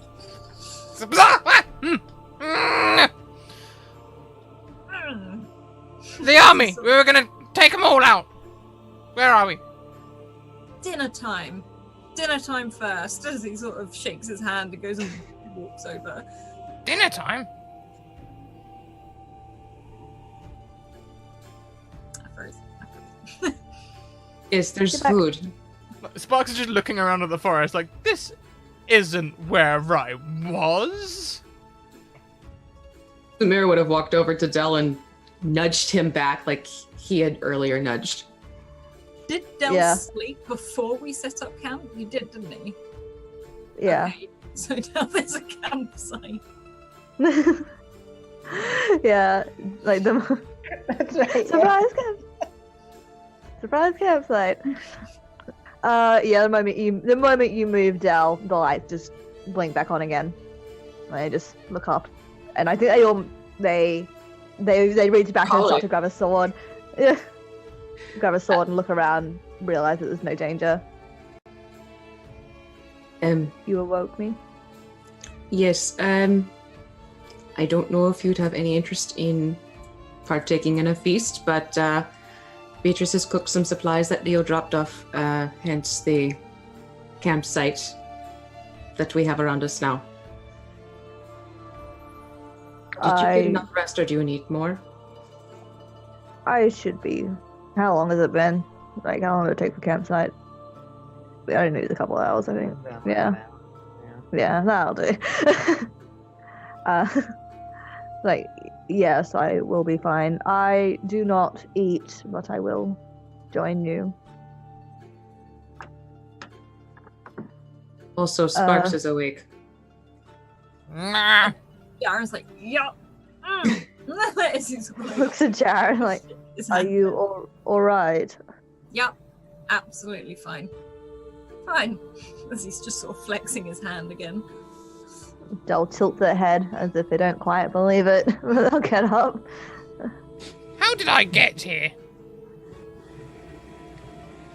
Well, we can go over that as you get your food, and you'll see just Beatrice is just very carefully, like for like a good minute or two, has just been there, like trying to keep focus on these various pieces of meat on like in cutlery that's been hanging in the air, going onto plates, and then like very carefully and gently moves them all over to everyone, including Del, should Del just want to try it for the sake of trying it.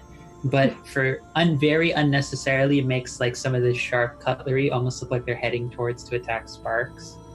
But there is no harm. She has complete control, but she just wanted to give him a scare because she figured he'd enjoy some excitement, even for something like dinner. I suppose I'll eat. Well, it looks quite good. I haven't gotten to cook in quite a long time, so pardon me if it's not up to my usual standards, but there we go. Jaren's sort of picking some of it up with a fork after watching you play with it in the air, but after a while does eat it. Thank you. Del, whose face is a metal plate, and they don't have a visible mouth right now. It's kind of... It looks delicious. Thank you. It does look pretty good. And Sparks is gonna like just grab some with his fingers and like hold out to his head. Smells pretty good too. Just eat it. Like, as Jaren looks over, just like, it's good. Alice, you're gonna hate this. Sparks proceeds to throw far too much food into his mouth, and sort of half chew, half swallow. Like, table manners aren't a thing. Just. Oh yeah, it's good. Chew your food, you're an animal.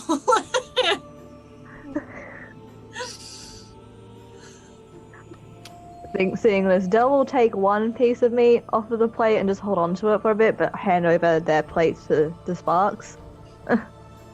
Thanks! Oh. And they're just kind of looking at this piece of meat that they've gotten, and they're looking at everyone else enjoying it, and they're just like...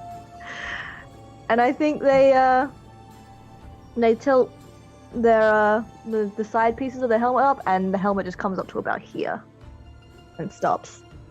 And there's a human-looking mouth there behind this mask, and I'll try it. Jared just stares like, I did not know there was a face under there. Like, Sparks is having a full Obey advert moment, you know?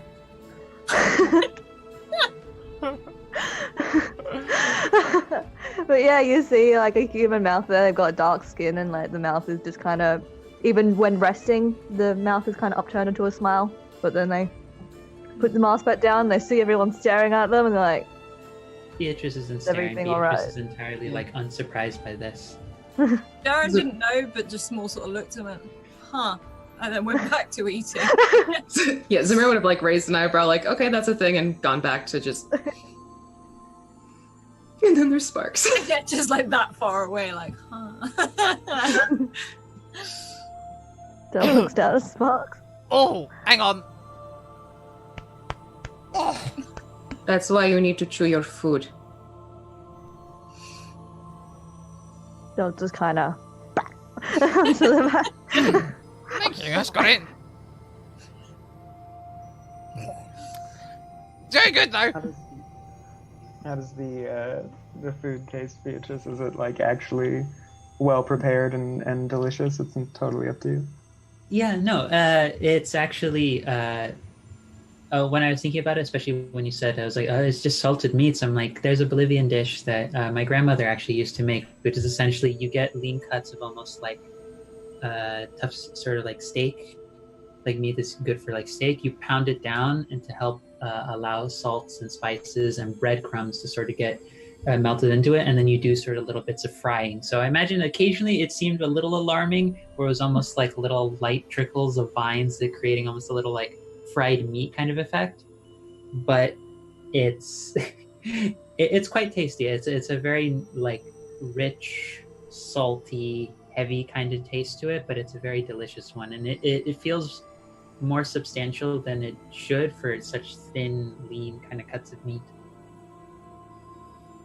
And as you all kind of finish up this dinner, you move into second watch. Now that Del and Sparks are awake, essentially Zamira, Beatrice, and Jaren, though we all know Jaren probably will refuse to sleep, have the opportunity. Jaren will stay sat up, probably for a long time. He doesn't feel like sleeping. Zamira would actually make her way over to one of the tents and sort of call it for the night, bringing Yanshi in with her, kind of scratching at the top. As soon as you're in the tent, Yanshi kind of dims that intense glow and just sort of just kind of cuddles in. You did good tonight, Yanshi. And she'd sort of like tuck him up, like just under her cheek type of thing.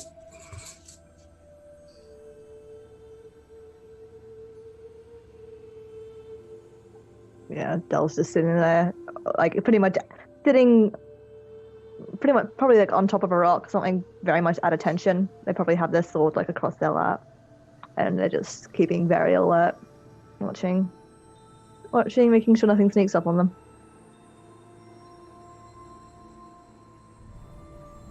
I imagine Sparks Go for it. is not boredly, but like Sparks can't sit still, and doing something with their hands is something they do often, so they're probably just crafting something out of anything that they've got on them. Usually trying to make an explosive, let's be honest. Yeah. Yeah, you used your drill and your fire detonation.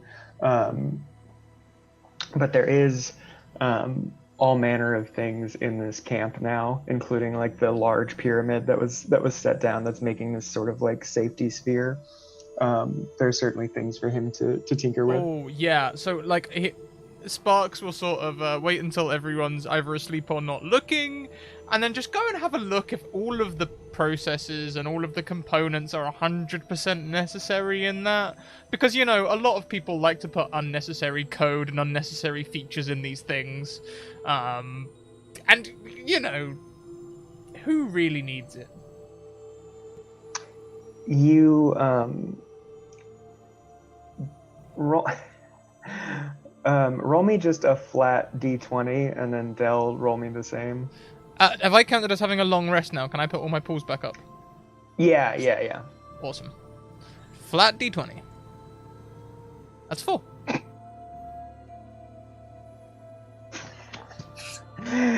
Wow. Wow, this one. It's skin of your teeth. So, Del, from where you are on the rock, kind of keeping track of everything, you can see Sparks. You said you were going to the pyramid, or did you say where you're going to? The pyramid, yeah. Anything else is creating electricity and energy. That'll do. Yeah, it's kind of the most like electrical, powerful thing here. Shiny. Yeah, and you see Sparks kind of approach it. It's essentially now like a star. Like imagine this pyramid has opened up and those faces are lying flat on the ground. And there is just like a small globe of light, very dim light, just hovering just above it. And you, Del, can see Sparks just approaching this and beginning to fidget with it. I think as Sparks gets quite close to it, Del just gets up and with a very smooth movement just leaps over to Sparks, and Sparks just hears a very soft thud behind him as Del is standing over him. May I interject? If that flat 20 was being used for a stealth action, I'm trained in stealth, which would give me a +3. Yeah, +3. Buddy, come on. That's fair. That's fair. So my title is literally stealthy, okay? It's the only thing. Yeah, very fair. If that's the case, can I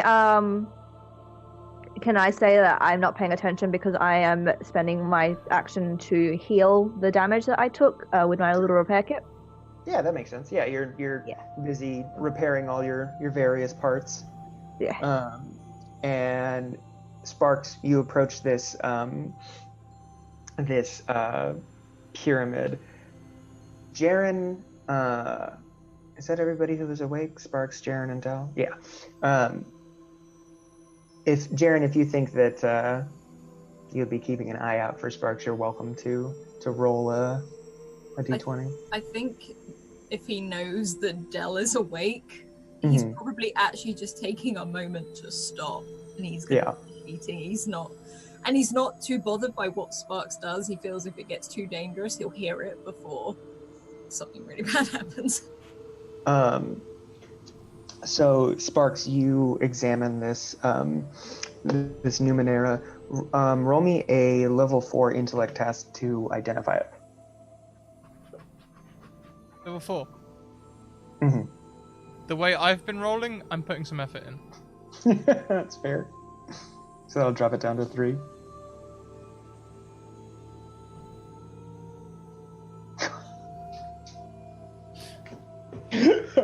Oh my god, this program hates you. It does. You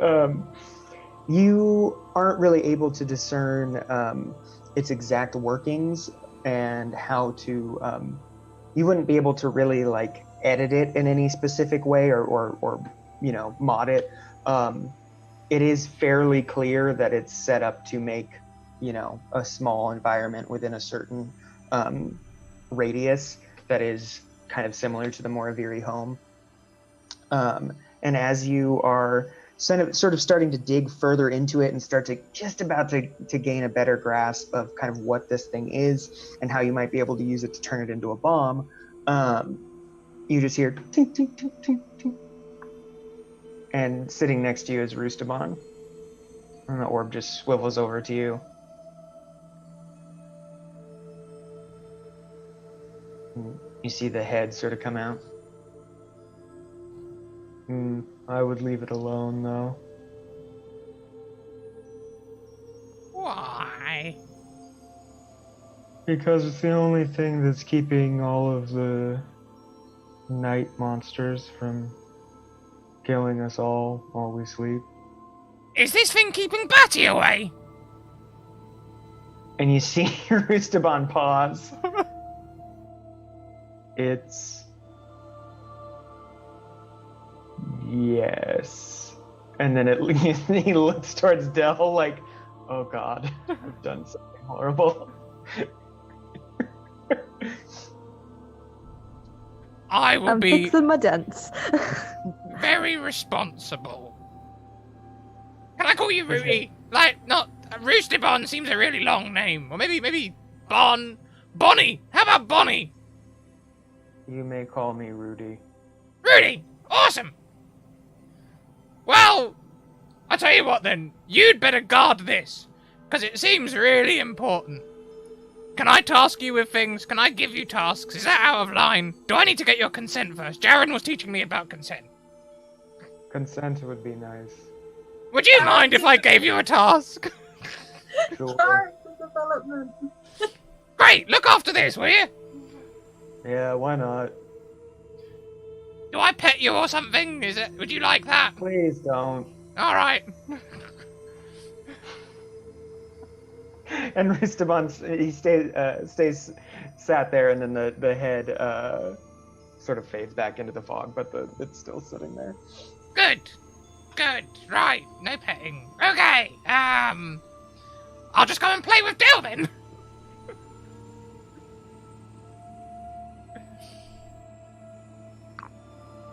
And Sparks will head Del over feels towards fear. Dell. I think Del's finished fixing themselves up. They've got like this small toolkit, and I think it's like a little salve or something.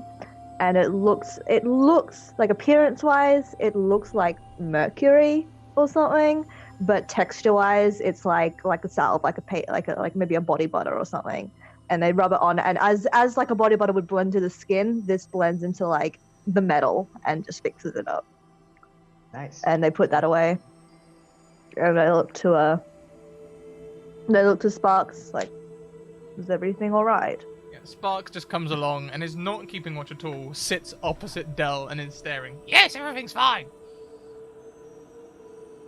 Very well. And Del just keeps looking, like keeping watch. And just sits like that for a solid few minutes of just Sparks staring at him in silence. And then after a little while, he just like looks back like, are you sure everything is okay? Sparks does not understand awkwardness. And is like, Del. Oh yeah, everything's great. I saw you Oh, at dinner time. Yes. You have a face under your face. Just kind of taps this visor. It's like, this is a helmet for protection. It is against my I've completely forgotten the word. Oh my god, my programming. It is against my programming to remove it completely. Does that mean you're like, not all machine, but like part machine? The machine came first, but in order to keep me functional, and they take off this hood and the cloth here, and you can see that there are their neck, and the left arm up to about the bicep is human. It is very dark skinned. You can see a couple scars and stuff on the on the chest area. There's a few like definitely battle ones. There's ones where there's scars around where the metal connects as well. There is a scar that looks surgical around the like the underneath of the pec, I guess, and there's a couple on the collarbone as well. Okay, before we go any further, have you got any further with the topic of this consent thing? Because it's a bit beyond me. Just kind of tilts their head again. Like, Jaren has not had the opportunity to go over it with me. I think it means you're supposed to want me to do things before I do them. So I don't know whether I should be asking you these questions or not. This is a real moral quandary. Del kind of tilts their head the other way. Like, the problem lies in that I am not really familiar with the feeling of want. Alright, picture this. You've got an explosive. But you can see over there's a much bigger, more explosive. Would you want that explosive? I would want neither of them to be functioning, as they serve a risk to those around me. That's a one! You said one! And they just kind of sit up and like look. And just kind of looks down and then stops and thinks for a bit. Like, this was not part of my initial programming to protect. That is not. Okay, first rule of everything. First rule of everything, programming sounds a lot like rules. Rules are made to be bent, they're made to be broken, and made to be tested. Otherwise, they're not really rules. I am not entirely certain how sound this logic is. Oh, it's very sound, because people make rules in the hope that people will test them and break them. Otherwise, they're not very good rules. If they're not a challenge, then what's the point? Snow kind of tilts their head. Like, they've had their head tilted for this whole conversation, probably. Like, when I broke these rules, I broke in turn. The first time I defied these rules. My initial programming was to fight, and fight alone. I think that's okay, cause you're not non-functional, so you're not really broken. You've just changed. I'm not really a very good functional human. Can't argue with that. I get zapped a lot, and mostly kill other people for money, which I don't think is the average person's lot, you know? But I get by and I have fun. Fun? You don't have a concept of fun? Doesn't shake her head. Okay, we're gonna need a really good analogy for this one. When we were fighting the big thing, how did it feel when you were like miles up in the air with your sword out? Because you're not programmed to fight anymore, so you can't blame it on the programming. You said that was broken. No, the programming is still there. My body was broken. And it did affect a number of functions. So you didn't find it in any way exhilarating. Exhilarating. So when I'm doing things, I suddenly feel more electric, like I've got more energy. Did you feel like that? Did you feel like any of your systems were getting more energy? There's a bit of a long pause. It's like, To be honest, I didn't really think about it that much. I just knew I had to protect the group, protect Jaren, Oh, protect the rest of you, wait a minute. protect you. Okay, that started off strong and then it all went off on a tangent. You said you didn't think much and then you said a lot of things that sounded a lot like thinking. That was the initial thought, and then I acted on impulse. Oh, impulse is good.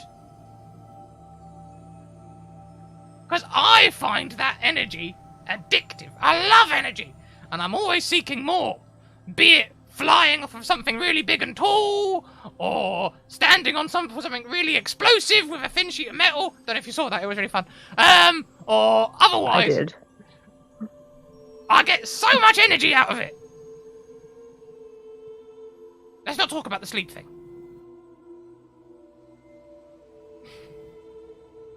I think you may need more of it, but Energy, yes, always. no, the other one. Sleep.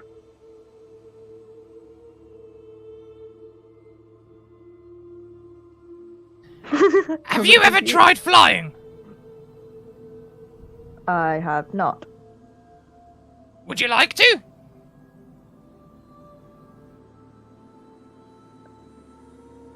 I believe I have.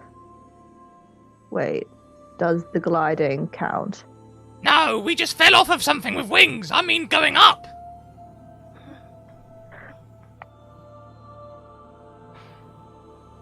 I suppose it could be an experience.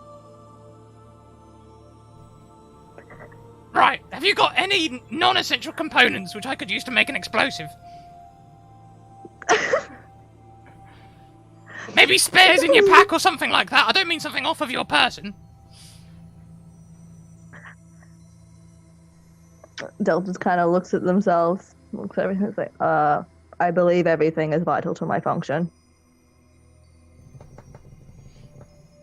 Damn. I am sorry to disappoint. No, it's all right. I can do a little bit. What? I can do a little bit without any components. What components do you require? Oh, usually something that discharges really quickly, or something that accelerates really quickly, like powders. Powders are great. If you powderize anything, it'll explode, even if it wasn't explosive to begin with. Noted. I do not have anything you require, though. It's okay. I can sort of do it on my own. And I hold up my hand and there's some sparks coming out. Yeah, it seems like I'm recharged. Do you want to have a go? I just kind of looks around. Is Jaren awake?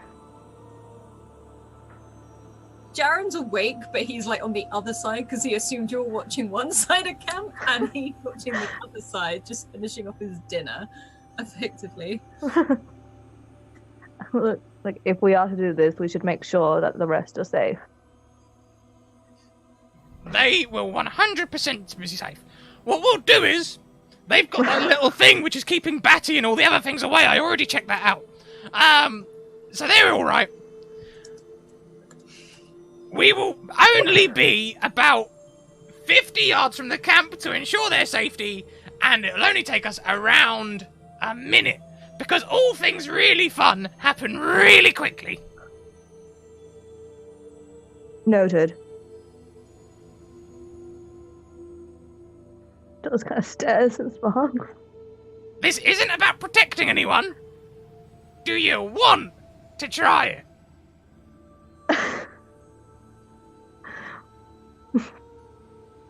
And they look back at the rest of the party and look back at Sparks and just tilt their heads like, will the rest of the group be upset?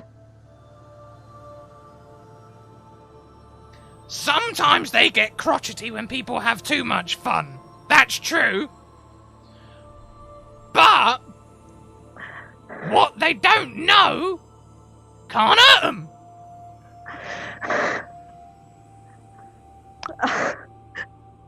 Jesus Christ. I do not know how I feel about not telling them. Well, you can tell him if you like, but only afterwards. This sounds reasonable. But that's not answering my question. What you've done there is very cleverly evaded my question and then asked me another question. Do you want to?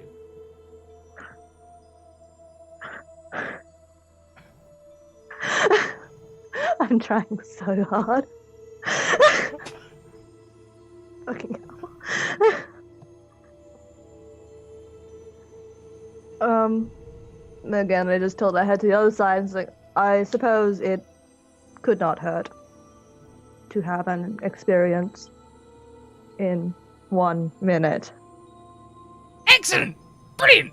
Alright, come on then, we're just gonna pace 50 yards that way. We'll be back in a minute. Del gets up and starts pacing exactly 50 yards. Right, now, We're gonna die. You're a lot bigger than me. Yeah, we turn our back and there's this bat dragon just boom. Right, you're a lot bigger than me. So it'd be better if you hold on to me. That's it. Get a nice strong grip, because we might get blown apart. Okay, on the count of 3, jump! And on the count of 3, Sparks is going to use the push ability to launch them both into the air. I'm trained in jumping. This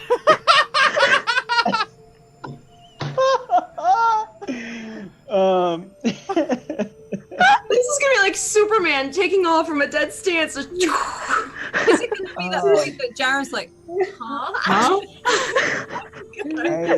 Where I've broken like 5 times throughout this conversation. I'm trying so hard. What do you need for push, Sparks? I just need to spend an intellect point. I'll proc it for you. Here you go. Okay. I think you have an int of 1 at least, right? Yeah, I've got an edge of 1. Edge, It costs 2. I have an edge of 1, so it costs me 1. The push is quick. The force is too crude to be manipulated. And Christ. you must be able to see the target, which must be your size or smaller. I mean, talking in general terms, we're both human-sized, you know. Yeah. That's the only part that's slightly bending the rules. Yeah. I push in any direction you wish. In this case, up. Up. Oh, fucking hell. Del, No, start writing new character, yo. Del, roll me a level 3 speed. Okay. And to is see it a how- jump test? Yeah, and you can lower it down to 2. Okay. With your training, to see how well you time this out with Sparks. Success. You jump at the exact right time as Sparks blasts the ground, and you two go rocketing up into the very dense canopy. So how are you standing? Del was behind you, right? With his arms around you? Just on shoulders, I think. Yeah, I think it's on shoulders. Excellent. Oh my god. So you both just launch like this missile, breaking through branches and stuff, and you manage to get not like above the canopy, but you kind of get into like one sort of patch where all the trees are a little lower, and you come up and you both kind of float for a second in that sort of way, like just before you start to fall.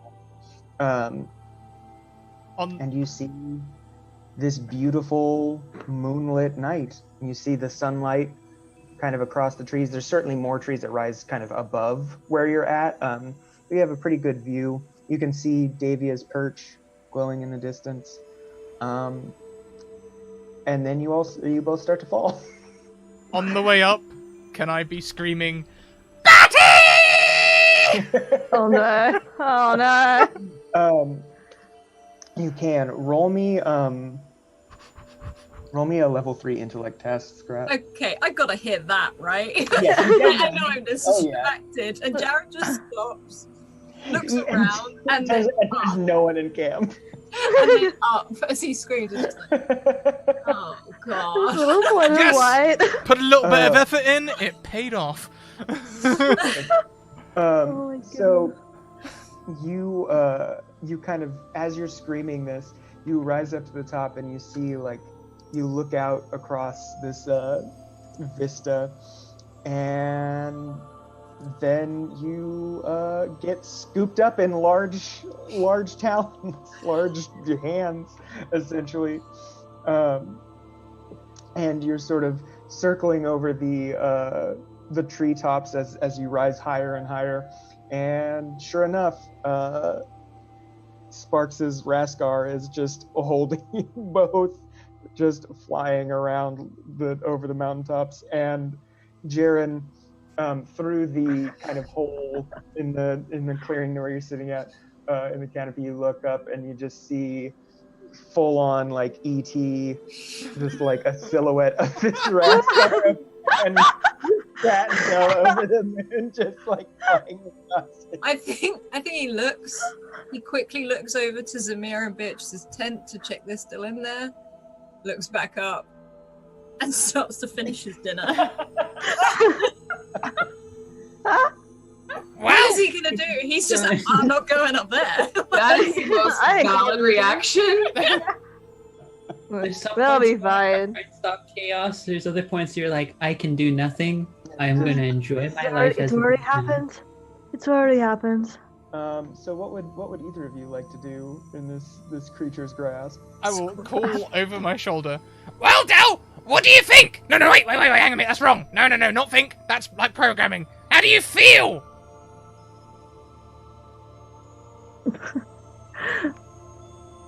I think there is a pause, and you can see just very faintly the lights on Dell have turned green, but there's no like expression in their voice. I guess there's no laughter or anything, but they're like, I feel different. There is a feeling that has been with me for a while, is more intense, and I just kind of put a hand over that chest, that human chest of theirs. Can you feel something in there? Yes, it only occurred after I broke. I don't think you broke. I think you got more fixed.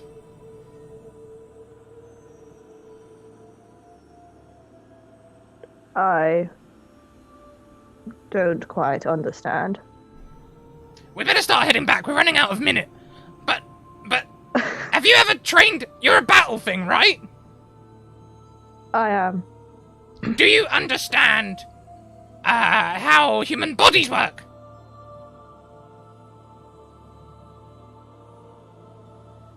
Sorry, I thought I was going to sneeze.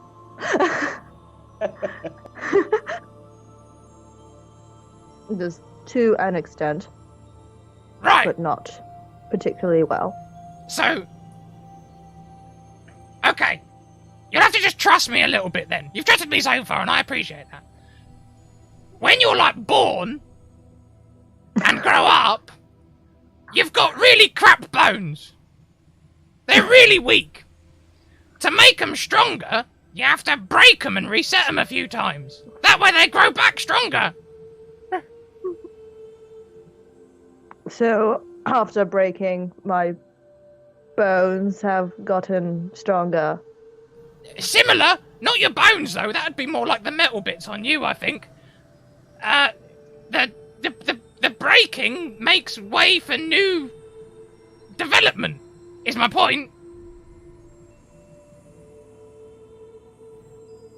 kind of stares at you for a little while. Like, So- you are Go on, clever. don't tell anyone. I will not. Thank you. It was bad enough at school. Go. Yeah, training. Ah.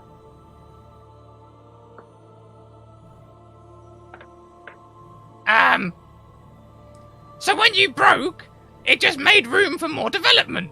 So a bit of the robot bit broke, so you can have more room for the human bit.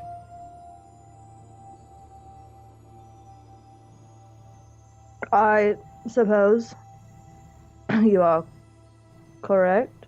Well, these are just observations, and I hope those observations don't make you feel bad. How do these revelations feel?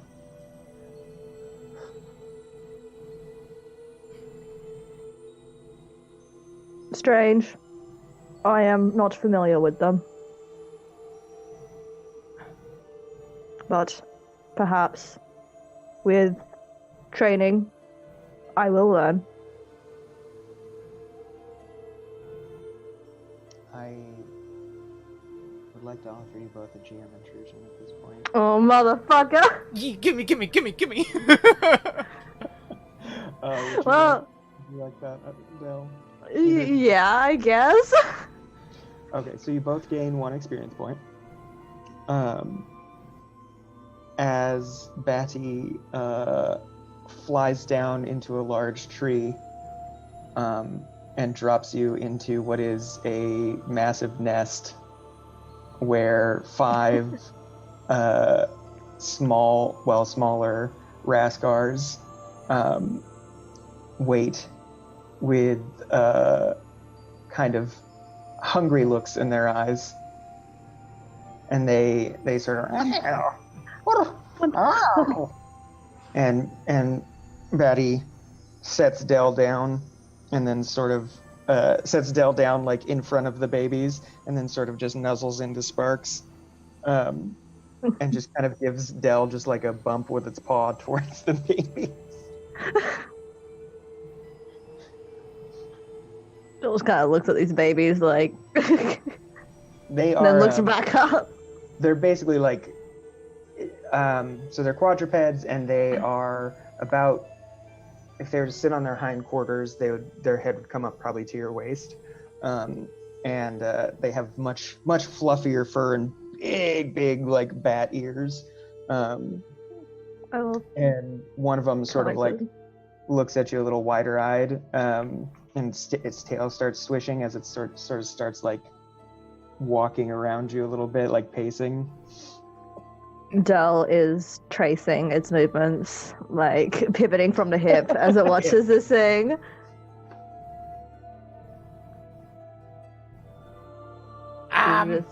All right. I'm not sure.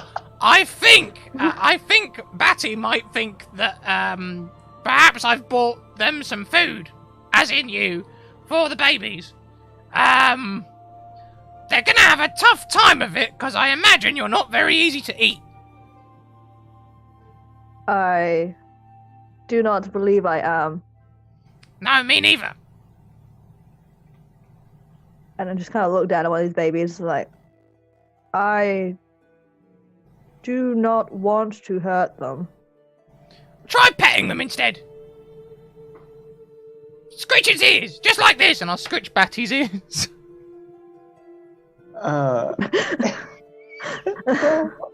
Del, roll me a level 3 speed defense task. Speed defense, okay. Level 3? Yeah.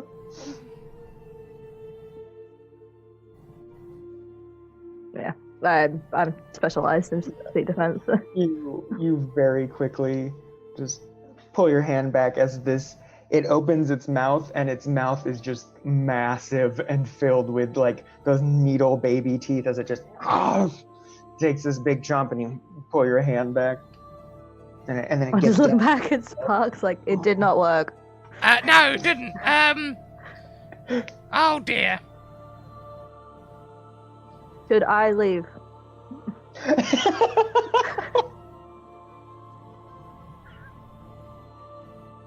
You know how you can rotate your top half? Yes. Can you keep your top half stationary and rotate your bottom half?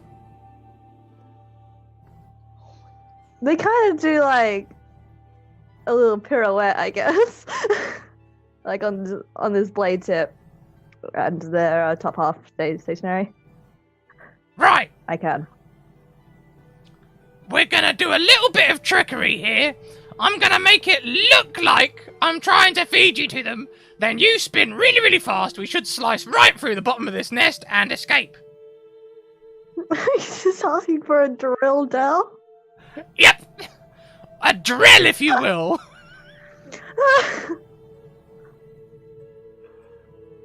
Pardon me, I have a half a mind to just jump out of this nest and just start scaling down. Like, are you... That's valid. Will that... I just look, I was like, will that upset this one? And I look at the big one. Probably, but we'll be long gone.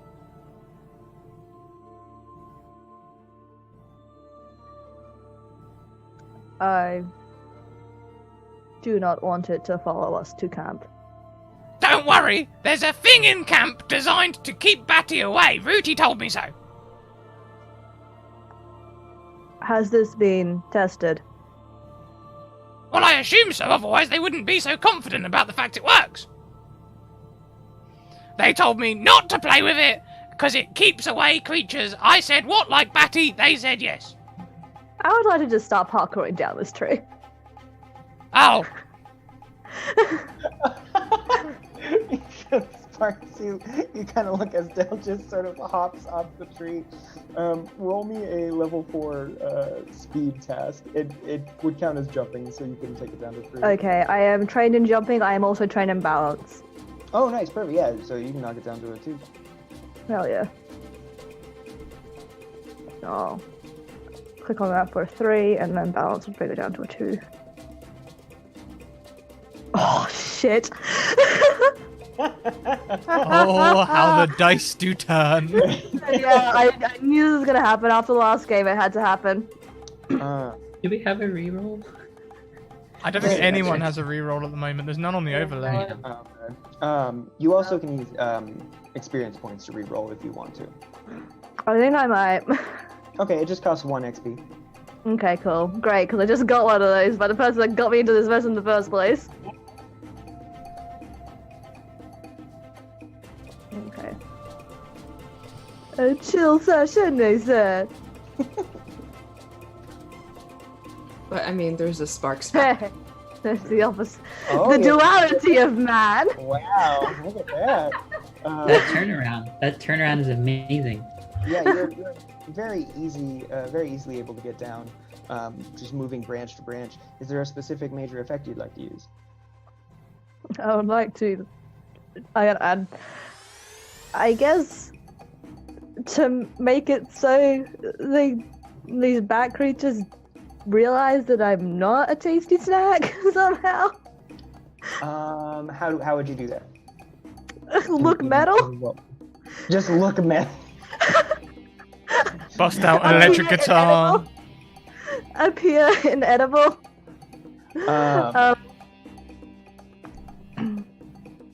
You are able to jump down. I will say. I'll say this. You dip out at such a speed with so much grace, you are able to just swing down, boom, boom, boom, like through these branches, almost all the way down to the surface at such a speed that the babies are left with just sparks in the nest. And at first they one of them, the one closest to you, leaps to try to bite you, but totally misses as you get out of the nest. And then they stop. And while everyone, including Sparks and these babies, are kind of taking in the fact that you have just essentially disappeared, the babies sort of turn towards Sparks. And they start to just sort of push towards the edge of the nest where he is, just kind of getting hunkered down. And Batty is still just like looking down at where you went, its tail sort of swishing. Sparks, we'll more or less say it's initiative. It's your turn. Ah. Now, on the one hand, if I try and be nice to them, they're probably gonna eat me. If I inch closer. hurt them, Batty's probably gonna try and eat me. The problem is, we need something to eat. I'm gonna hop on Batty as quick as I can and try and take them on a hunt. Okay, so you jump on them. Oh my. Okay, I see what you're saying. You're able to swing onto Batty's back, and you sort of give it that same like gentle pulse of electricity through it, and it kind of like, and then it jumps and kind of kicks off the trunk of the tree and takes off into the air. Dell, you reach the bottom of this tree, and you see kind of coming through the dark, you see this orb floating, and then you hear tink, tink, tink, tink, tink, tink, tink, tink, tink, tink, as Roostaban runs up to you, and the face kind of comes out of the thing, and then looks up. Where did you guys go? Sparks took me flying. Oh. I think Jaren is probably looking for you. Del stands to attention, nods, and heads back to camp. And the two of you kind of like trot off in that direction. Meanwhile, Sparks, you are on top of Batty, who is flying over the canopy, just sort of wheeling around, looking for really just anything, just kind of back on the hunt now that it's lost track of Dell. Right, game. Where do we find game?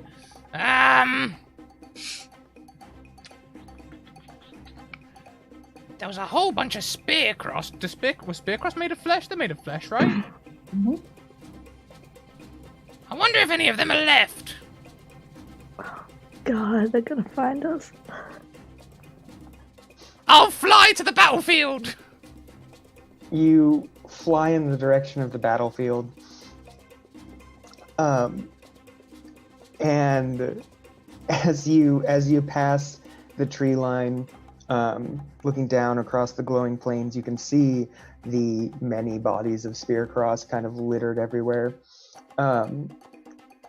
But as you do, coming out of the forest, you see just one hooded figure just kind of idly walking across the plains in the direction of the monolith.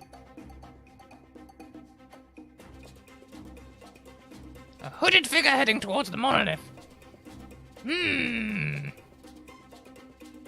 Does Batty seem interested in the dead corpses? It's kind of, you're not sure if it is interested in hunting the figure or if it's just noticed the movement. But she's sort of like got her wings out and she's just kind of tracking the figure heading off towards the monolith from the tree line. I mean, who'd be out at this time of night? Or is it daytime now? You said It's sun. not. No, it's still like deep night. Surely anyone traveling in a hood towards a monolith in the middle of the night has got to be up to something shifty, right?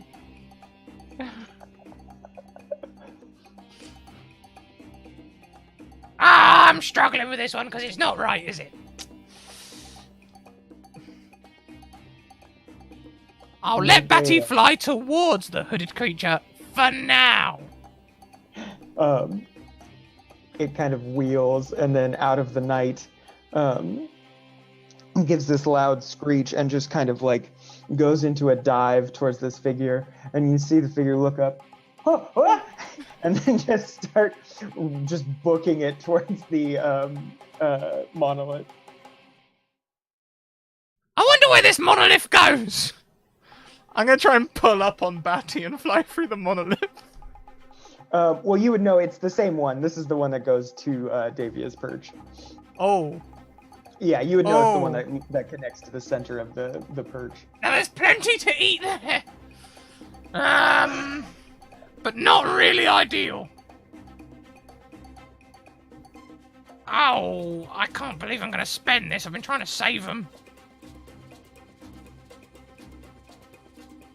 I'd like to continue flying towards the monolith, but just before we enter, I'd like to evoke another player intrusion. Oh. Okay. I'd like to make the monolith malfunction so we get transported somewhere completely different. You and Batty both? So you come into this dive, and Dio is like sprinting across the plains, and we see kind of silhouetted by this lavender glow from the mirror planes, we see Dio running, and as she gets closer, we see more and more of her rainbow kind of garb come into full color, as behind her this silhouette kind of screeches and screams out of the night towards her, and on the back of it we see just one hand streaking through the night, lightning trailing behind it, and Dio runs and she jumps and she enters into the monolith right as you do. Boom. And we will get back to what Sparks is up to maybe next episode. Yeah, next episode, I think. I think Sparks is out of it. For the intrusion, just make sure you spend the 1 XP. We're not going to be able to get back to that. So Oh my Sparks just, god, Sparks to is be dead. clear, Sparks just crashed into the I've lost track of Sparks what just crashed happened. into the monolith while using a GM intrusion to make the monolith malfunction so they get transported somewhere random. I'm going to assume that isn't going to stay there, so we have no fucking idea where he is. Yeah, we get to play Where's Waldo on this planet to find Sparks now. Yeah. But we don't have to, though?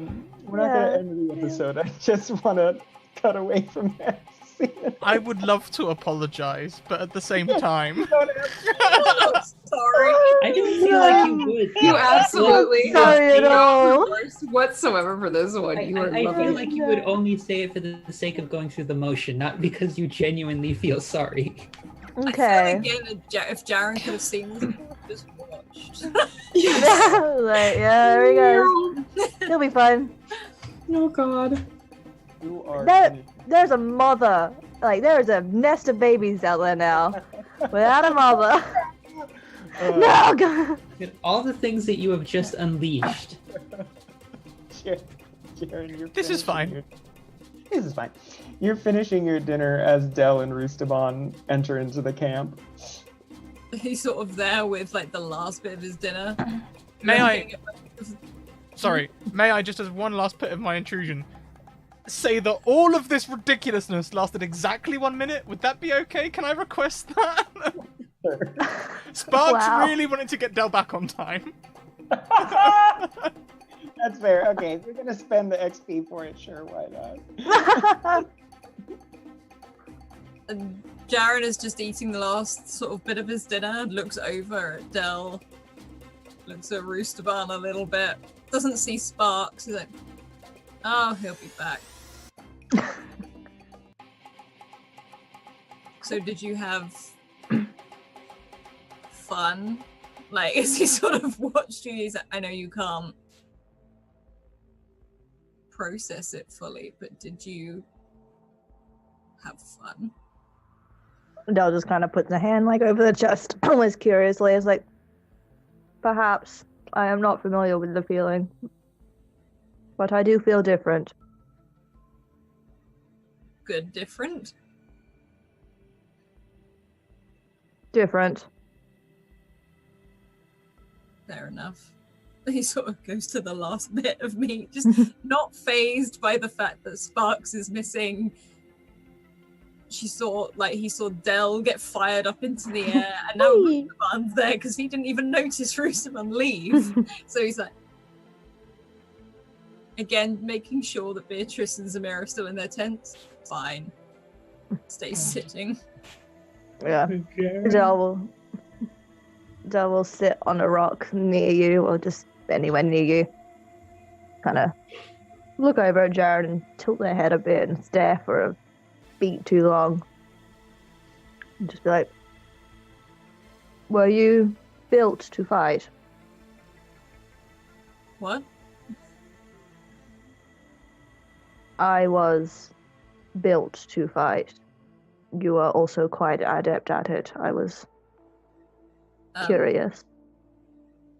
I was not built to fight. I had to. So, developed to fight. Like, he's trying to use words that sound more machine-like, thinking Del might understand more. Del does nod. Like, so it wasn't your initial purpose. No, it wasn't. I worked on a farm originally. I was not built to fight. I used to lift things, but that's about it. You fight very well for someone who was not built for it. I had a lot of practice.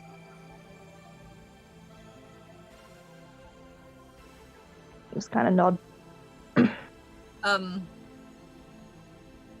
You tried to kill me. This is from session 0, folks. Kind of looks back and is like, I did. Sparks and I were contracted to end your life. By who? Just kind of shakes her head. Like, we were not given a name. It was an anonymous request. Are you still gonna try and kill me? No, Okay then. I tried to, but I did not. I mean, I guess I should say thank you, but why? It was very close. And I was very ready for that. I tilts her head and looks at you for a little bit longer. Like, seeing your face. Another emotion I am not familiar with, but it is like I What's wrong with my Yeah. face? Again, It he's was- been told he looks old over the last couple of days, so he's like, what's wrong with my face? I think Dale just kind of leaned in a bit, like, it was like I had seen you before.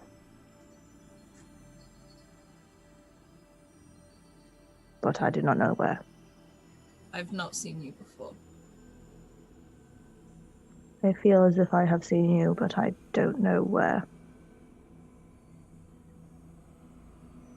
And again, he doesn't move, but he leans back a little bit. And he's like, I'm a soldier. You've probably bumped into many of us before. We all look alike in the end. You fought in war? Yes. Thus, and he sort of just gestures to his face, his neck, and his now unarmored shoulder. Yes. Dell just kind of looks at the injury. Like, for one to have fought in war and to walk with an injury like that is rare. Where I fought, it was not in their nature to go back for those that were injured. They did not come back for me. I did not intend to come back.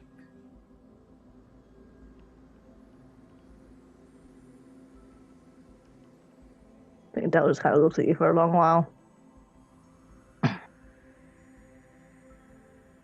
And yet, here you are.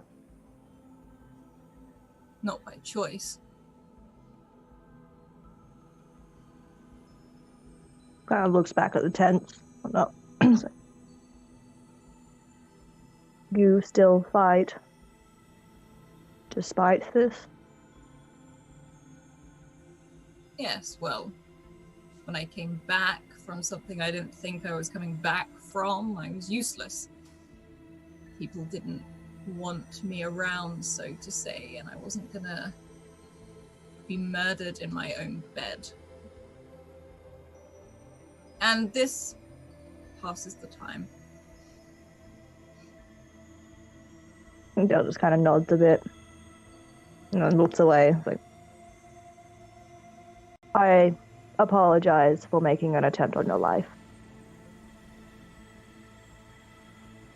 And he looks mildly surprised.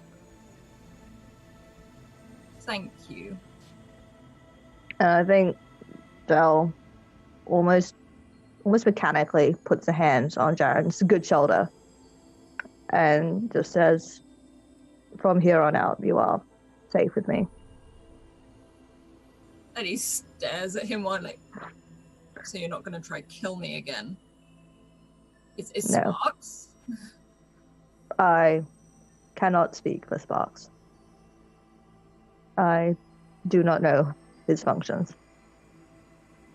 Does anyone? The Sparks?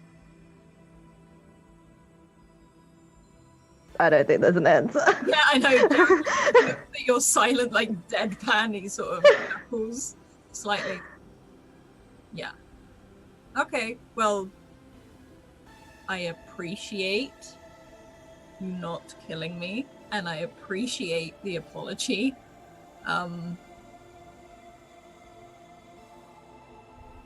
Be nice to know who put you to it, but I guess that's not gonna happen. If I ever find out, I will inform you. Thank you. I mean, it could be many people, but thank you. Del has not taken their hand off of your shoulder for this whole time. He's starting to feel slightly awkward.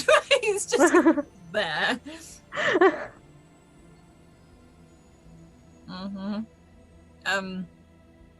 Is Sparks coming back? Last I saw them, they were with their large bat creature. Probably not for a while then. Just accepting it. Yeah, just. Well. So John's like, would you like me to seek him out? Oh God, no, he'll turn up. I'm sure of it. People like that just do. Very well. I look forward, but they haven't moved their arm. Yeah. They've settled back into the position that they were, but that hand is still there, as if like they've forgotten about it almost. Like it feels that natural. And he looks at it. Do you mind if I rest? I haven't slept yet. By all means, get your sleep. Okay. And he doesn't actually move from where he is. He sort of slides down, hoping the hand goes from there, but might not leave the shoulder and just... It does not. Yeah, he's like, oh God, okay, I'm just gonna... tries to make himself comfortable where it is, because he's not comfortable in a tent, effectively. He sort of takes out his jacket, rolls it up, and just puts it under his head. Well, goes to roll over, realizes it's his bad shoulder and he can't lay on it, but also doesn't want to face Del holding the shoulder, so just lays upright. And he's not asleep at all, but he closes his eyes. I think at some point during the night, I guess, Dell will look over and realize that you're quite uncomfortable and just again, almost mechanical out of habit, just kind of shift over so you're on the human side of the arm, just kind of pulls Jaren onto him. And you can hear the whirring inside, and it's almost like a cat purr or whatnot, and just quietly within it, it's slower than it should be in a human, but there is a heartbeat. He's gonna wake up so uncomfortable. I'm warning you. Yeah. He's not going to sleep in that position. Yeah. But yeah, he will be completely out. He will be asleep. He's knackered. He punched a lot of weird creatures today. That's very valid. But yeah, Dell just keeps watch, one arm over Jaren. As the two of you kind of end the night in this position and the sun rises, we track its ascent into the lavender sky in the early morning. And as it continues to rise, the gradient of the lavender turns to blue, and the sun rises into a blue sky. And we're looking down through the clouds on a stormy day on the ninth world. And in the mud and the muck of the leftover battlefield where Dell was left behind, we see three people in various bits of metal armor and rags. They have kind of like streaks of paint on their face. They look more or less worse off, a little worse for wear. Not like they were in the battle, but just like they lived very hard lives. And we see one of them reach down and grab the ankles of one of these clawed metal feet and begin to pull.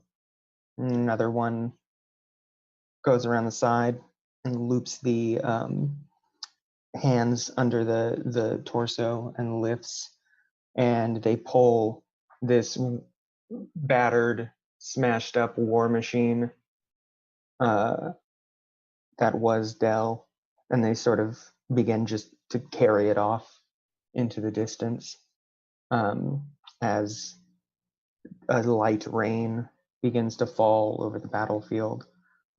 And that is where we will leave Nightborne for today.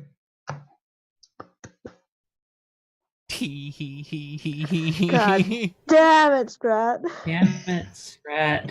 I love Scrat Chaos. I love that another DM has dealt with it. I have blister. Yeah. That's just it, like we're sitting here like, yep, blister. Okay, Blister. Yep. Yep. Yeah. Like, yep, we know this, right? Just let it happen. Yeah. I suppose every season gets one, right? If it's you every time. It's always you. Hey, I'll have you know on Monday nights I play a very wholesome character, okay? Yeah. Okay, wholesome does not mean lack of chaos, though. Yeah. You mean wholesome and still be chaotic. So Yeah, that's one could argue that scene between Dell and I think was wholesome. Actually, that's true. That was quite But it was wholesome. also very chaotic. Yeah. We're Oh in my space goodness. and it's chaos. This is a very familiar feeling. I'm gonna be so angry. Tee-hee. Yeah, we're gonna realize that you're not here in the next day, and we're just like, oh motherfucker. So much for going north. Or we could just keep going north and hope that we bump into them, because I don't think that we're going to find them through the monolith either way. I think that's the logic Jaren would go for. I was like, we'll bump into them, but how big can this world be? How big can this There is- world be? World 3. Oh, let me tell y'all. Sparks my might have some God. tricks up his sleeve. Maybe. How many tricks did you use during that? Oh, I use all of them all the time. Like, On the bright side, we can't die because Sparks decided to talk to something cute in the forest. that is Save for the maybe bright those side. babies. Well, everyone, we're gonna take this conversation over to the Discord. Thank you so much for joining us all today. I can't say it. I was gonna say I'm sorry for the chaos, but it just doesn't. You aren't. Lies from your mouth. Why? What was it in chat? You sit upon a throne of lies. There is no not. Just, it just smile, feels say hollow. thanks, and close And it I back. said sorry, like a liar. Yeah, valid. Yeah. Yep. So everyone, check out the links in chat. We've got lots of stuff there. Check it all out. Big thank you to our sponsors, Bird in the Storm Publishing and Magehand Press, who make this all possible. I'll see you next week, where I will not do anything else more chaotic. He said, Yeah, because you're not with the party. like a liar. I'll catch you later on, everyone. Bye. Bye. Keep on evoking emotions. We'll be back in a couple of hours. Bye. You're so not sorry.